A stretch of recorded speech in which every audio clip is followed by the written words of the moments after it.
اللہ خوبصورت ہے، خوبصورتی کو پسند کرتا ہے، اللہ اچھا ہے، اللہ پاک ہے، اللہ اچھی چیزوں کو، پاک صاف چیزوں کے استعمال کو پسند کرتا ہے۔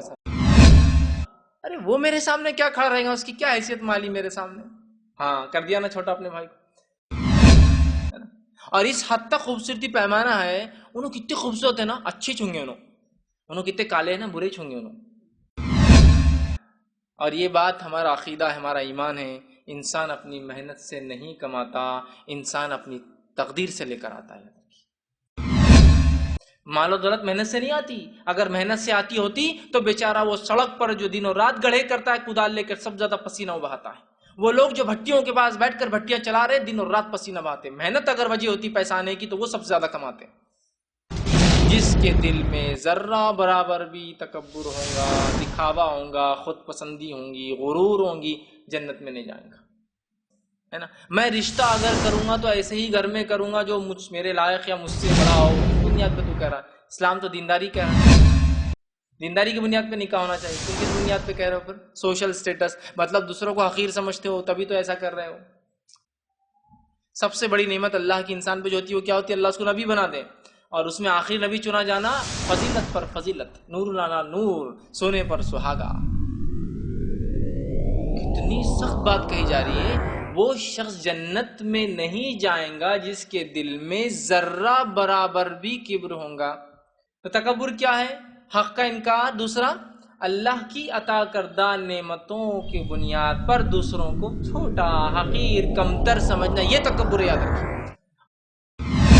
دوسروں کو حقیر سمجھنا یہ اصل مسئلہ ہے۔ اللہ نے آپ کو خوبصورتی دی ہے، بال دی ہے، مال دی ہے، دولت دی ہے، اچھا جسم دیا ہے، صحیح سلامت، وہ مسئلہ نہیں ہے، لیکن میں دوسروں کو حقیر سمجھتا ہوں، ارے وہ کیا میرے سے وہ کرے گا، مجھے دیکھو، میرا کمپلیکشن دیکھو، اس کا دیکھو، وہ میرے بلائق تھوڑی، حقیر سمجھ رہے آپ دوسرے کو۔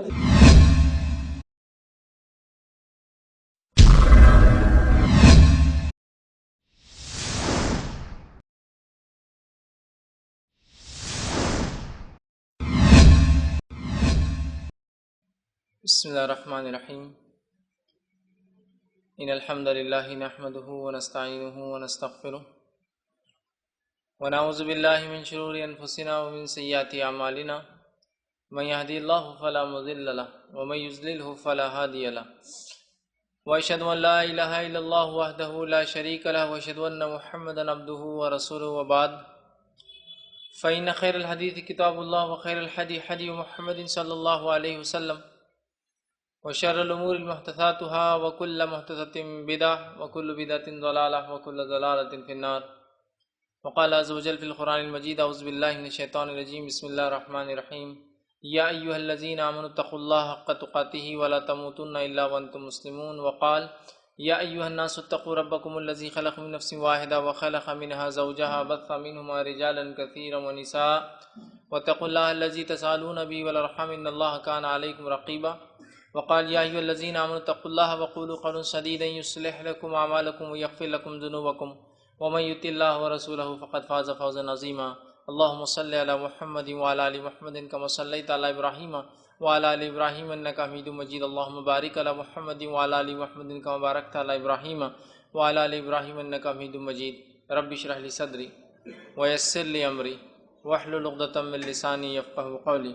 وقال عز وجل في القرآن المجيد، أعوذ بالله من الشيطان الرجيم، بسم الله الرحمن الرحيم، ولا تمشي في الأرض مرحا، وقال ولا تسعر خدك للناس ولا تمشي في الأرض مرحا إن الله لا يحب كل مختال فخور۔ اما بعد، تمام تعریفیں اس اللہ عز و جل کے لیے لائق و زیبا ہے جو تمام جہانوں کا بنانے والا اور اسے پالنے والا ہے، اور درود و سلام اس کے آخری نبی محمد صلی اللہ علیہ وسلم پر۔ الحمدللہ ہم تمام یہیں اس ہفتے واری درس قرآن کے لیے جمع ہوئے ہیں، اور پچھلے ہفتے بہت تفصیل میں آپ تمام کے سامنے جو ہے قربانی کے تعلق سے باتیں آئیں، اور قربانی کے مسائل کے تعلق سے میں سمجھتا ہوں بہت ساری باتیں آپ کے سامنے بہرحال رکھی گئی۔ اور پچھلے چند سالوں میں الحمدللہ ہم نے ہر سال جو ہے ابراہیم علیہ السلام کی سیرت کو بتفصیل جو ہے بہت تفصیل میں دیکھا، اور جس میں 2 سال پہلے میں نے کافی تفصیل میں آپ کی پیدائش سے ہجرت اور ہجرت سے لے کر وفات تک ایک سیریز ہم نے چلائی تھی۔ پچھلے سال پھر ہم نے ابراہیم علیہ السلام کی سیرت شارٹ میں، اس سے پہلے بہت تفصیل میں تھی 5 گھنٹے میں، پھر اس کے بعد 1-1.5 گھنٹے میں ہم نے دیکھی تھی. تو بہرحال اس کی ریکارڈنگز موجود ہے نیٹ کے اوپر، آپ بآسانی بہرحال ان چیزوں کو پھر دیکھ سکتے ہیں اور اس کا مشاہدہ کر سکتے ہیں. تو انشاءاللہ آج ہم جو قربانی سے متعلق درس نہیں رکھیں گے، اس لیے کہ چونکہ یہ عید سے بالکل ایک دن پہلے اور ان آرگنائز درس تھا، مطلب ہماری پلاننگ کے اعتبار سے عید شاید ہے جو ہے آج مطلب جس طرح سے ہم طے کر رہے تھے. تو بہرحال ہم ایک عید سے متعلق عنوان نہ لیتے ہوئے ہم لوگ جو ہے ایک جو ٹاپک جنرل چل رہے تھے اسی سلسلے کو ہم جاری رکھیں گے. اور آج جو عنوان میں انشاءاللہ آپ کے سامنے رکھوں گا یہ بہت ہی اہم عنوان ہے، اور اس عنوان کو یا اس موضوع کو ہم بہت معمولی، یا اس گناہ کو میں گناہ کے تعلق سے بات رکھوں گا، بہت ہم معمولی سمجھتے ہیں. اور میرا موضوع آج کہوں گا فخر، غرور، تکبر، خود پسندی اور اترانے کی مذمت اور اس کا گناہ.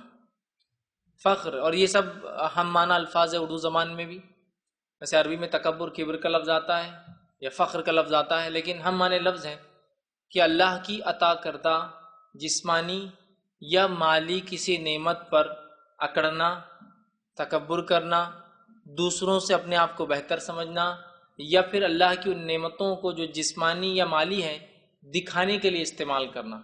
یہ تمام چیزیں پھر خود پسندی اور غرور، تکبر، فخر اور جو ہے اترانے کے اندر شامل ہوتی. یاد رکھی، چاہے مالی نعمت ہو اللہ نے دے رکھی ہو، چاہے جو جسمانی نعمتیں ہوں، انسان اللہ نے خوبصورت بنا دیا، رنگ فلاں ہیں، بال اچھے ہیں، صحت اس طرح سے ہے، فلاں بستی ہے محلے میں ہم رہتے ہیں، فلاں چیز ہے، مطلب یہ تمام چیزیں جو بھی نعمت ہوتی ہے، ایک تو جسمانی اور ایک تو مال سے جو انسان کماتا ہے، ان نعمتوں پہ اگر انسان اترائے، ان نعمتوں کے اوپر دکھاوا کرے، ان نعمتوں پر فخر کرے کہ اللہ نے مجھے دے رکھا ہے، آپ لوگ تو ایسے نہیں ہیں، یا جو ہے ان نعمتوں پر جو ہے وہ اللہ کا شکر ادا نہ کر کے جو ہے بندوں کو دکھائے، اپنے آپ کو برتر سمجھے، تو یہ تمام جو ہے کبر، فخر، خود پسندی، تکبر اور اترانے کے اندر بہرحال شامل ہو جاتی ہے. تو ایک مومن بندہ جو ہے وہ عاجز ہوتا ہے، انکساری اختیار کرتا ہے، مطلب اس میں جھکاؤ ہوتا ہے، اس میں پستی ہوتی ہے، وہ اپنے آپ کو دوسروں سے بڑا نہیں سمجھتا ہے. کبر تو بہت سنگین جرم ہے، وہ اس کو سمجھتا ہے، اس لیے کہ کبر جو ہے یہ اللہ کی صفت ہے. یاد رکھی، تکبر جو ہے اللہ کی صفت ہے. المتکبر مطلب وہ تکبر کر سکتا ہے اس لیے کہ اس نے ایسی ایسی چیزیں، ایسی ایسی مخلوقات اور ایسی کائنات پیدا کی جس پر اس کے لیے لائق اور زیبا ہے کہ وہ کبر کرے، تکبر کرے.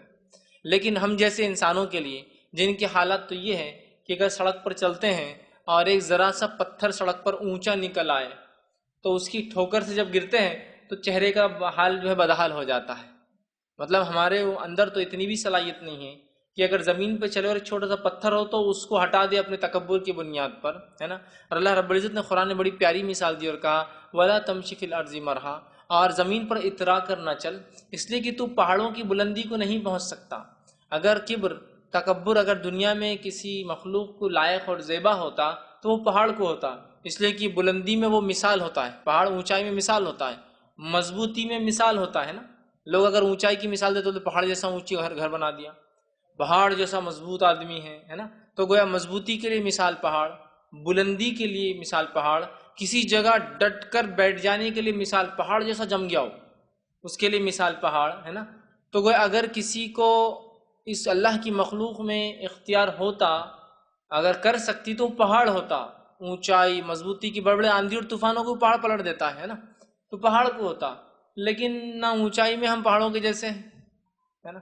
اور اللہ نے فرمایا اور نہ ہی تیرے چلنے زمین پھٹتی ہے، مطلب نہ پہاڑوں جیسا اونچا اور بلند ہے اور نہ ہی تیرے چلنے سے زمین پھٹتی ہے. تو اتنا اللہ نے دے رکھا ہے کہ چل رہا زمین پھٹ جا رہی ہے پوری، کچھ بھی نہیں. زمین پھٹنا تو دور، پہاڑ کی اتنی بلندی تو دور، زمین میں نکلا ہوا ایک چھوٹا سا کنکر اور پتھر بھی انسان کو گرا کے منہ کے بل گرا دے تو اس کی پوری شکل بگاڑ دیتا ہے.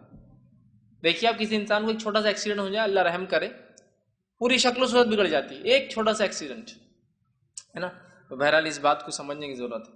تو ایک مومن ہونے کے ناطے مومن بندہ عاجز ہوتا ہے، اس میں انکساری جھکاؤ ہوتا ہے. جھکاؤ سے مراد نہیں ہے کہ وہ کسی انسان کے سامنے جھکتا ہے، جھکاؤ سے مراد وہ اپنے آپ میں اکڑ نہیں رکھتا اللہ کی عطا کردہ نعمتوں پر اور ان نعمتوں کو اللہ کا فضل سمجھ کر لوگوں کو دینے کی کوشش کرتا ہے، اس میں جھکاؤ ہوتا ہے، وہ عاجز ہوتا ہے. یاد رکھیں اللہ رب العزت نے قرآن میں تکبر، فخر، خود پسندی، اترانے کے تعلق سے بہت ساری آیتیں نازل کی اور منع کی.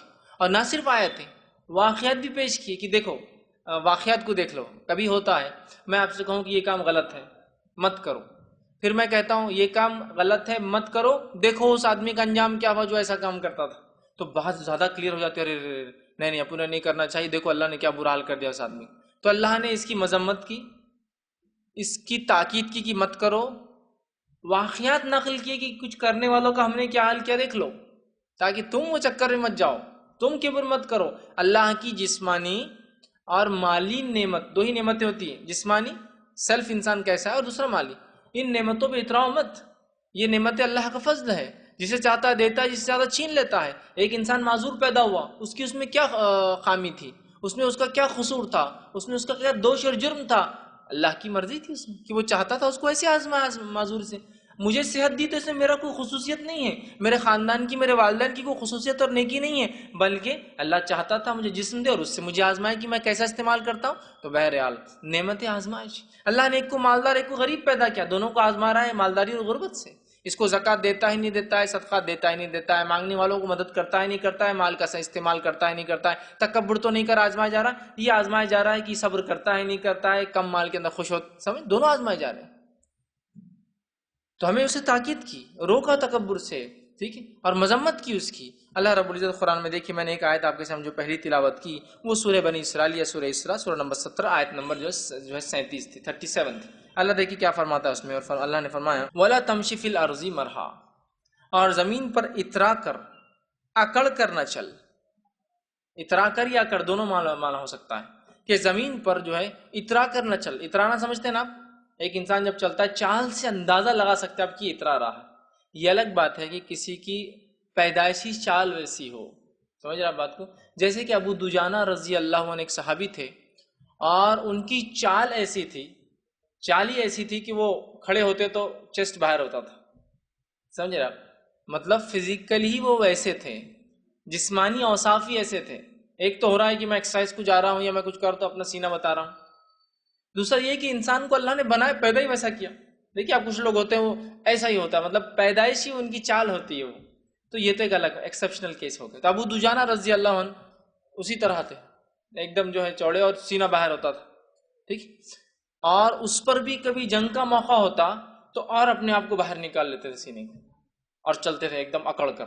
تو اللہ کے رسول صلی اللہ علیہ وسلم نے فرمایا کہ ابو دجانہ کی جو چال ہے، جو ابھی وہ جنگ میں چل رہا ہے، یہ سب جو جیسی وہ چال چل رہے تھے، یہ سب سے بدترین چال ہے جو اللہ کو سب زیادہ ناپسند ہے، لیکن اس موقع پر نہیں، جنگ کے موقع پر نہیں، عام حالت میں اگر ایسا چلیں گا ابو دجانہ جیسا چل رہا ہے تو یہ سب سے بدترین چال ہے، فخر کی، تکبر کی، اپنے آپ کو بتانے کی۔ لیکن جنگ کا میدان تو دشمن کو گرانے چت کرنے کے لیے، تو وہاں ایسا اگر کوئی چلے تو یہ مستحب چال ہے، سینہ نکال کے، ٹھیک، مستحب چال ہے۔ تو کہا زمین پر اکڑ کر نہ چل۔ تو اگر اکڑ کر کبھی چلنا ہے تو جنگ کے میدان میں ہو سکتا ہے، وہاں جائز ہے، جہاد کے میدان میں، تاکہ دشمن کو ذہنی طور سے زیر نیچے کر دیا جائے، سمجھے نا؟ دشمن اگر سامنے اور آدمی یوں چلے تو ارے یہ تو وہاں عاجزی نہیں چلیں گے، تو کمزور قوم دکھ رہی ہے، یہ دشمن تو بڑا کمزور ہے، ذہنی طور سے وہ تقویت پا جائیں گے، لیکن اگر ہم کھڑے ہو تو لوگ دشمن جو ہے کمزور پڑ جاتا ہے، سمجھ رہے ہیں؟ تو بہرحال تو سوائے جہاد کے، جنگ کے سخت چال میں یا اکڑ کر چلنا منع ہے۔ تو کہا وَلَا تَمْشِ فِي الْأَرْضِ مَرْحًا، اتراتے ہوئے اکڑ کر زمین پہ نہ چل، نہ تو پہاڑوں کی بلندی کو پہنچ سکتا ہے، نہ تیرے چلنے اور چال سے زمین چیرے جاتی ہے، نہ تیری تو اتنی اوقات نہیں کہ زمین کو چیر سکے پہاڑوں کی بلندی، اور تو اکڑ رہا ہے نا؟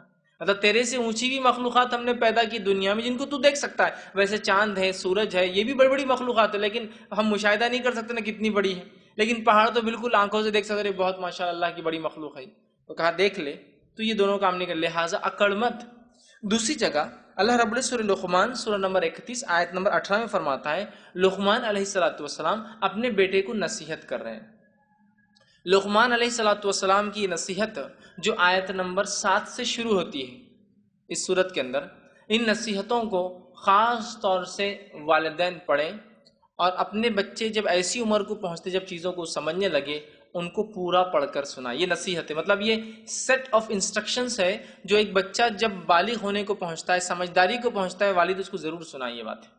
ان باتوں میں لقمان اپنے بیٹے کو سمجھاتے اور کہتے ہیں ایک بات جو اللہ نے فرمائی، وَلَا تُسَعِّرْ خَدَّكَ لِلنَّاسِ وَلَا تَمْشِ فِي الْأَرْضِ مَرْحًا۔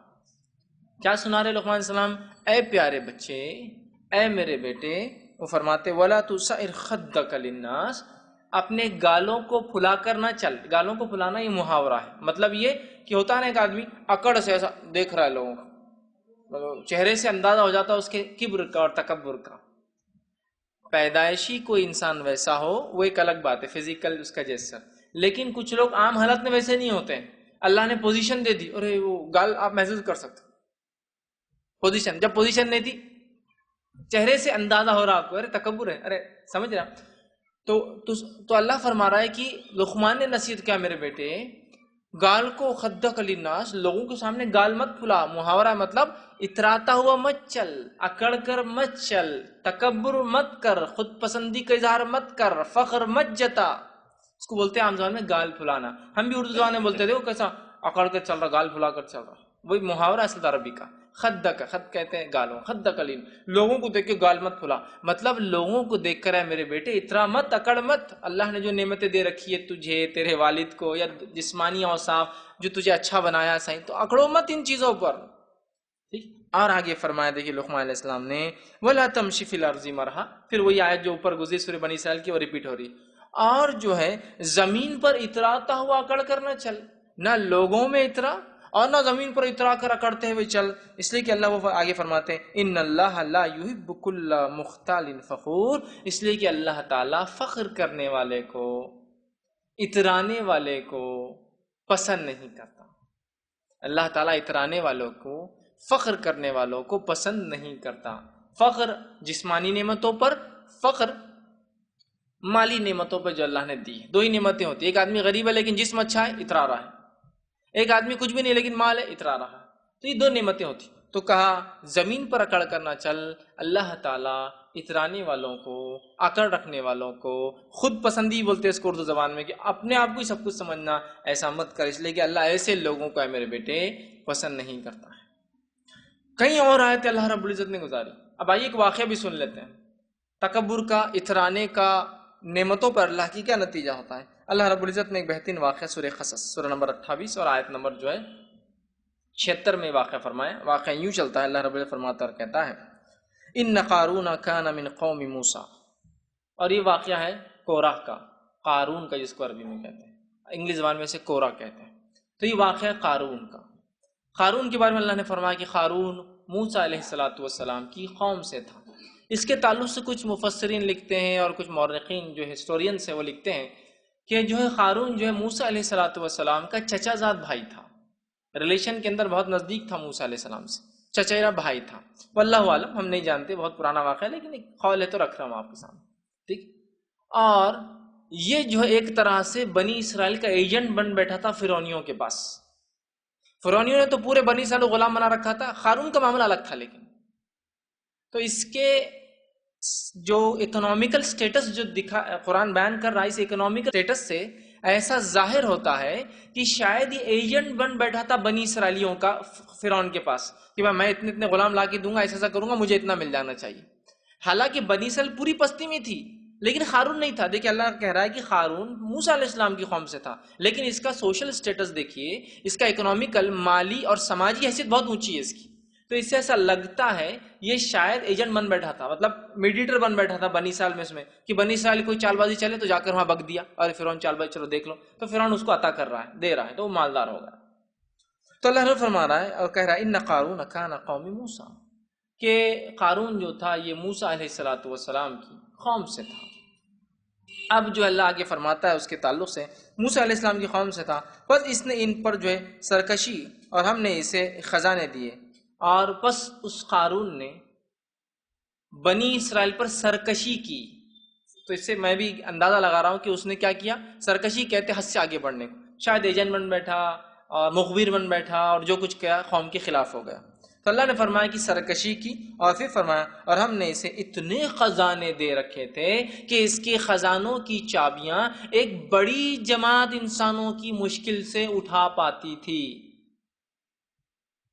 اور جو لفظ جماعت کے لیے، بڑی جماعت کے لیے استعمال ہوا ہے عربی زبان میں، یہ کم و بیش 10 سے زائد اور 20 سے کم کے لیے استعمال ہوتا ہے صیغہ 20، یا کچھ لوگ لکھتے ہیں کہ 20 سے زیادہ اور 80 سے کم کے لیے استعمال ہوتا ہے صیغہ، مطلب 20 آدمیوں کی یا 20 سے لے کر 80 آدمیوں کی ایک بڑی جماعت اور جماعت نہیں، مضبوط جماعت، مضبوط انسانوں کی بھی اس کی چابیاں کنجیاں اٹھا نہیں پاتی تھی.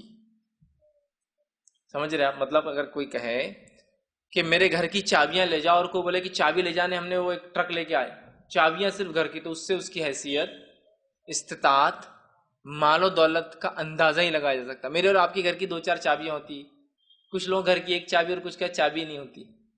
کچھ نعمتوں سے کچھ چیزوں کا اظہار ہوتا ہے انسان کے پاس کیا ہے. چابیوں سے اندازہ لگائی. چابی ایک بہت چھوٹی چیز ہوتی ہے، بڑے سے بڑے محل کو ایک چھوٹا سا لوگ لگاتے ہیں نا، تو چابی ایک چھوٹی، تو چابیاں اٹھانے کے لیے ایک جماعت بولے تو کتنا مال و دولت. تو اللہ نے فرمایا اس کی کنجیاں ایک طاقتور جماعت بمشکل اٹھا پاتی تھی، اتنا آسان نہیں تھا ان کے لیے بھی تھی.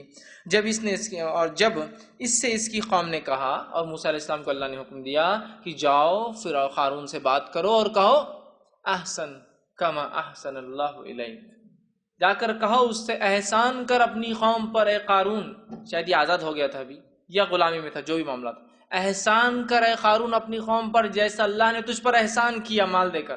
تو قارون نے کیا کہا؟ ہاں احسان کس نے مجھ پر کیا؟ ارے یہ تو میں نے اپنے محنت سے کمایا ہے پیسہ، کیا لگا ہے اللہ نے احسان کیا مجھ پر اور میں لوگوں کو دوں؟ یہ جو مال و دولت تم لوگ میرے پاس دیکھ رہے ہو، یہ میری اپنی کمائی ہوئی، اپنی صلاحیتوں کی بنیاد پہ کمایا. حالانکہ موسیٰ علیہ السلام نے کیا کہا؟ احسان کر اے قارون کما احسن اللہ علیک، اللہ نے جیسا تجھ پر احسان کیا. قارون نے کہا چلو جاؤ موسیٰ، کیا لگائے، میں نے محنت سے کمائی یہ تمام چیزیں اور تم کہہ رہے ہو احسان کرو. ٹھیک، تو اس نے جو ہے جب اس کی قوم نے اس سے کہا کہ اترا مت، اکڑ مت، مطلب وہ موسیٰ علیہ السلام کا واقعہ وہ کہیں اور بیچ میں آتا ہے واقعہ، وہ اس سورہ قصص کی آیت نہیں ہے لیکن میں نے بیچ میں رکھی ہے. تو جب قوم نے کہا، موسیٰ علیہ السلام گئے اور کہا دو، اس نے کہا میں نہیں دے سکتا ہوں، یہ میں نے خود کمایا. تو قوم نے پھر جواب دیا اور کہا اے قارون اترا مت، اکڑ مت اس مال و دولت پہ جو اللہ نے دے رکھی، اترا مت. یقین اللہ جو ہے اترانے والوں کو پسند نہیں کرتا. ان کے نیکوکاروں نے، اچھے لوگوں نے کہا قارون مت اترا، اس لیے کہ اللہ اترانے والوں کو، تکبر کرنے والوں کو پسند نہیں کرتا ہے. فرماتا ہے تو اس کے بعد قارون نہیں مانا، پورا واقعہ چلا. اس کے بعد اللہ فرماتا ہے، اور اللہ کا قول ہے آگے اسی واقعے میں سورہ قصص میں چلتا ہے، اللہ فرماتا ہے فَخَسَفْنَا بِهِ، اور اس وجہ سے کہ اس نے زکوٰۃ نہیں دی، صدقات نہیں دی، ہم نے اس کو دھسا دیا. بِهِ وَبِدَارِهِ، اور اس کے گھر کو اللہ نے جو ہے وَبِدَارِهِ الْأَرْض، کہ ہم نے جو ہے قارون کو اور قارون کے گھر کو زمین میں دھسا دیا. ہم نے کیا کیا؟ قارون کو اور اس کے گھر کو زمین میں دھسا دیا. تو گویا اللہ نے فخر، تکبر، خود پسندی اور جس کو کہیں گے اترانے کو ناپسند کیا. نہ صرف ناپسند کیا، ایک واقعہ بھی سنا دیا کہ اترانے والے کا اللہ نے کیا حال کیا، جس کا اتنی مال و دولت تھی کہ جس کی، اور ظاہر سی بات ہے دیکھیے اگر میں اپنی چھوٹی موٹی نعمتوں پہ ایک بنگلے اور ایک گاڑی پر اترا رہا ہوں، تو قارون تو زیادہ مستحق ہے اترانے کا کہ جس کی کنجیاں ہی صرف ایک جماعت اٹھا رہی. بات سمجھے نا؟ ہم آج اللہ نے ذرا سی نعمت دیتی، مجھے کیا نعمت دے دی اللہ نے؟ میرے پاس 2 ویلر آ گئی، اوہ ہو کیا اکڑ ہوگی میرے کی، بس قدم زمین پہ نہیں ہے میرے. اور اترانے کا یہ حال کہ لوگ پریشان ہیں کہ یار یہ آدمی کیا ہو گیا، حالانکہ کیا نعمت ملی مجھے؟ ایک چابی. مطلب قارون سے میں کمپیئر کر رہا ہوں، ایک چابی، 2 ویلر ایک ہی چابی آتی، ایک چابی ملی تو اتنا اترا رہے. اگر اترانے کا حق ہوتا کسی کو تو قارون کو ہو سکتا تھا، جس کی چابیاں قوی جماعت 1 سے لے کر 20 یا 20 سے لے کر 80 بھی نہیں اٹھا پاتے تھے. مطلب اگر میں کہوں کہ میرا اسسٹنٹ آ رہا ہے چابی لے کر آ رہا، دوسرا آ رہا وہ بھی چابی لے کر، تیسرا آ رہا چابی لے کر، تو آپ اندازہ لگا سکتے اس کے سٹیٹس کا. چلیے اس زمانے کا لاک بڑا ہوگا لیکن چابی تو ہمیشہ چھوٹی ہوتی، سمجھ رہے آپ؟ تو اگر اترانے کا ہوتا تو یہ قارون کا واقعہ یاد کرنے سے وہ اترانا انسان کم ہو سکتا ہے جو چابی کی بنیاد پہ اترا رہے. اور اللہ نے دیکھی چابی کا لفظ اس کی کنجیوں کا خاص طور سے استعمال اس لیے کیا کہ چابی ہر جگہ ہوتی ہے. میری کار تو باہر ہے لیکن آپ کو کیسے پتہ چلتا میرے پاس کار ہے؟ چابی بتاتی ہے. والوو، ہیونڈائی، ٹویوٹا، اندازہ ہو جا رہا اس سے. میں چابی گھما رہا ہوں آپ کے سامنے تو اندازہ ہو کار بڑی دکھ رہی. ہاں پھر اگر بغیر چابی کی بھی گاڑی ہے تو اس کو چابی ہوتی ہے، وہ لگتی نہیں ہے لیکن اس میں ریموٹ ہوتا ہے. تو آپ گیس کر رہے ہیں میرے اسٹیٹس کا، سمجھ رہے ہیں بات کو؟ تو اللہ نے بھی دیکھی انسانی فطرت کا تقاضا وہی رکھا، چابیوں پہ انسان اتراتا ہے. تو کہا قارون کو سوچ لو ذرا کتنی چابیاں تھیں، میرے پاس ایک لاکر ہے میں اس چابی پہ اترا رہا ہوں. تو دوسروں کے پاس لاکر نہیں ہے، ان کو پتا بھی نہیں لاکر کیا ہوتا ہے، بینک میں ہوتے ہیں لاکرس. تو میں اترا رہا ہوں کہ میں لاکر آپریٹ کرتا ہوں ایک چابی کی بنیاد پر. تو اب یہ بہت سوچنے کی چیزیں یاد رکھی. ہمیں کسی بھی نعمت پر اللہ نے جو دے رکھی ہے اس پہ اترانا نہیں چاہیے، اس پہ اترانا نہیں چاہیے، ٹھیک ہے بات سمجھ رہے آپ؟ چابیوں کا زیادہ استعمال منع نہیں ہے تو بولے ارے چابیاں بہت بری چیز سے اترا نہیں ہو سکتا، آدمی کا اتنا واقعی میں کام ہو کہ اتنی بہت چابیاں لے گھومتا ہو، لیکن اترانا نہیں ہو کہ میں اتنا کام والا اتنا امپورٹنٹ پرسن ہوں اتنی چابیاں، یہ سمجھنے کی چیز۔ تو اے لوگوں ذرا سن لو قارون کا واقعہ، اگر اترانا اور فخر کرنا ہوتا اگر چابیوں پہ مال دولت پر تو قارون کو تھا، لیکن اس کو بھی اللہ نے پسند نہیں کیا اور زمین میں دھسا دیا۔ تو ہمیں بہت ایک سمپل لائف جینا چاہیے۔ سمپل سے مراد یہ نہیں کہ بھکاریوں کی زندگی، سمپل سے مراد یہ کہ فخر اور تکبر اور خود پسندی اور اس میں جو ہم جو ہے دکھاوا جس کو ہم کہتے ہیں ان چیزوں سے ہم بچیں۔ اب آئیے، جب معاملہ خود پسندی، غرور، تکبر کا ہوتا ہے تو ایک بات ذہن میں آتی ہے، اچھے کپڑے، اچھی گاڑیاں، اچھے گھر، کیا یہ بھی تکبر میں تو نہیں آئیں گے؟ خود پسندی میں تو نہیں آئیں گے؟ دکھاوے میں تو نہیں آئیں گے؟ اترانے میں تو نہیں آئیں گے؟ ایک بات آتی ہے ذہن میں، یاد رکھیں۔ تو یہی واقعہ ہوا تھا ایک مرتبہ کہ نبی اکرم صلی اللہ علیہ وسلم نے جو ہے صحابہ سے فرمایا اور کہا، حضرت عبداللہ بن عباس رضی اللہ عنہ حدیث کے راوی ہیں اور یہ جو ہے حدیث جو ہے صحیح مسلم کی ہے۔ ہوا یوں کہ عبداللہ بن مسعود فرماتے اور کہتے ہیں کہ آپ صلی اللہ علیہ وسلم نے فرمایا اور کہا، وہ شخص جنت میں نہیں جائیں گا، حدیث بہت سخت ہے، الفاظ بہت سخت ہے، اس کو بہت غور سے ہم کو سمجھنا ہے۔ وہ شخص جنت میں نہیں جائیں گا جس کے دل میں ذرہ برابر بھی کبر ہوگا۔ وہ شخص جنت میں نہیں جائیں گا جس کے دل میں ذرہ برابر بھی کبر ہوگا، اور ذرہ عربی زبان میں علماء لکھتے ہیں، مفسرین لکھتے ہیں، دو چیزوں کہا جاتا ہے، ایک سب سے چھوٹی چمٹی کی قسم، چمٹیاں بھی کئی ہوتی ہے، اس میں ایک بہت چھوٹی قسم ہوتی ہے، پھوکے توڑ جاتی ہو، مطلب وہ دوسری چمٹی چھوٹی ہوتی ہے لیکن زمین کو پکڑ لیتی ہے، ایک تو اتنی ہلکی ہوتی ہے۔ سب سے چھوٹی چمٹی اینٹ جو ہوتا ہے وہ، یا دوسرا معنی جو زیادہ تر مفسرین لیتے ہیں اور زیادہ درست دکھتا ہے وہ یہ ہے کہ سورج کی شعاعیں جب کسی سوراخ میں سے گھر کے اندر داخل ہوتی ہے، اس روشنی کے اندر کچھ چیزیں اڑتے رہتی ہیں، اسے کہتے ذرہ، بہرحال جو بھی معنی ہے۔ تو جس کے دل میں ذرہ برابر، ذرہ ایک ایسا پارٹیکل ہوتا ہے، ایک ایسی چیز ہوتی ہے جو بغیر پھونکے نارمل ٹیمپریچر پہ بھی اڑتے رہتی ہے، اسپیشل ہوا نہیں لگتی ہے اس کو، ہوا بالکل بھی بند ہے تو ذرات اڑتے رہتے ہیں، کتنے ہلکے ہوتے ہیں، کتنی سخت بات کہی جا رہی ہے۔ وہ شخص جنت میں نہیں جائیں گا جس کے دل میں ذرہ برابر بھی کبر ہوگا۔ آگے آپ نے فرمایا کہا، ایک آدمی اٹھا اور سوال کیا اور پوچھا ہے کہ اللہ کے رسول صلی اللہ علیہ وسلم، آدمی یہ پسند کرتا ہے کہ اچھے کپڑے پہنے اور اچھے جوتے پہنے، مطلب ایک جو ہمارے ذہن میں بھی آتا نا، تکبر، دیکھو بول رہے تکبر، کپڑے تو دیکھو، یہ تو دیکھو، گھر تو دیکھو، گاڑی تو دیکھو، تو کیا یہ تکبر میں ہے؟ تو فوراً صحابی اٹھ گئے، کہا اللہ کے رسول، اچھے کپڑے پہننا آدمی پسند کرتا ہے، اچھے جوتے پہننا آدمی پسند کرتا ہے، اس معاملے کو ذرا ڈیفائن کر دیجئے، وضاحت کر دیجئے۔ تو آپ صلی اللہ علیہ وسلم فرمایا اور کہا، جواب دیا اور فرمایا، دیکھیے جواب کیا تھا، ان اللہ جمیل ویحب الجمال، اللہ خوبصورت ہے، خوبصورتی کو پسند کرتا ہے، اللہ اچھا ہے، اللہ پاک ہے، اللہ اچھی چیزوں کو، پاک صاف چیزوں کے استعمال کو پسند کرتا ہے۔ سمجھ؟ تو جواب مل گیا، اچھی گاڑی، اچھا گھر، اچھے کپڑے، اچھے جوتے، یہ استعمال کرنے میں کوئی حرج نہیں۔ ابھی لیکن حدیث آگے چل رہی ہے، اللہ خوبصورت ہے، خوبصورتی کو پسند فرماتا ہے۔ کبر کا مطلب یہ ہے، تکبر کیا ہے دیکھ لیجئے وہ کیا، کبر کا مطلب یہ ہے کہ انسان کو حق بتایا جائے اور وہ اس سے منہ موڑے۔ اس میں دو لوگ آتے ہیں، ایک پہلے غیر مسلم، نان مسلمس، ان کے سامنے اسلام رکھا جا رہا ہے، منہ موڑ رہے ہیں، ایک۔ دوسرا مسلمان، ہم مسلمان ہیں لیکن مسلمان ہونے کے باوجود بھی بہت ساری چیزیں جو اسلام کی ہمارے سامنے آ رہی ہے ہم اس کو پسند نہیں کر رہے ہیں۔ یہ بھی دیکھیے حق سے منہ موڑنا ہے، یار اللہ نے یہ، اللہ رحم کرے، لوگ ایسا بولتے ہیں لیکن یار اللہ نے چپی یہ پردے کا رکھ دیا، پردہ نہیں رکھنا تھا، باقی سب اچھا ہے اسلام میں، یار باقی سب اچھا ہے، یہ 5 ٹائم کی نماز نہیں جمتی، اگر 5 رکھنا تھی تو 5 نہیں رکھنا، 3 رکھنا تھا کم از کم، فجر عشاء چھوڑ کے باقی سب چل جاتی۔ یہ بھی کبر ہے۔ حق بات بتائی جا رہی ہے آپ کو، کتاب و سنت کھول کھول کے رکھی جا رہی ہے، منہ موڑ رہے ہیں آپ اس سے، یہ بھی کبر ہے۔ تو کہا تکبر یہ نہیں ہے کہ اچھے کپڑے پہننا، اچھی گاڑیاں، تکبر یہ ہے کہ انسان حق سامنے آئے اور پھر جھٹلا دے۔ اور آگے بات آ رہی ہے لیکن مال اور جسمانی اوصاف کی بات بھی آ رہی ہے، اور اللہ نے جو نعمتیں دے رکھی ہے، ویسے حدیث کے الفاظ صرف اتنے ہیں کہ جو ہے حق سے منہ موڑے اور حق کو ٹھکرا دینا ہے، اور اس کے جو ہے اور آگے فرمایا اور دنیا اور آپ نے فرمایا اور کہا کہ کبر کا مطلب حق بات کو ٹھکرانا اور لوگوں کو حقیر سمجھنا، اپنے سے چھوٹا سمجھنا، کس بیسس پر؟ مال اور جسمانی اللہ کی نعمتوں کے بن دوسروں کو چھوٹا سمجھنا۔ تو تکبر دو چیزیں، حق کو جھٹلانا، ایک غیر مسلم کرتا ہے، ایک مسلمان بھی کرتا ہے حق کو جھٹلانا۔ غیر مسلم اسلام کا انکار کر کے، مسلمان اس کی تعلیمات کا اور اس کے فرائض کا انکار کر کے۔ دوسرا، لوگوں کو اللہ کی عطا کردہ نعمتوں کے بنیاد پر حقیر سمجھنا کہ اللہ نے میرے کو اچھا جسم دیا، یہ کیا کمزور آدمی، نعمتوں پر، میرے بال دیکھو کتنے حسین ہیں، تم تو گنجے ہو چکے ہو، نعمت تکبر کر رہا ہے نعمت جسمانی اور صاف پر۔ دیکھو میرے دال تو 60 سال کی عمر میں بھی صحیح سلامت ہے اور تم دیکھو پورے اکھڑ گئے تمہارے 60 سال تک۔ جسمانی اور صاف پر دوسروں کا خیر ہے، ان کو دانت نہیں، ان سے کیا بات کرنے کی ضرورت؟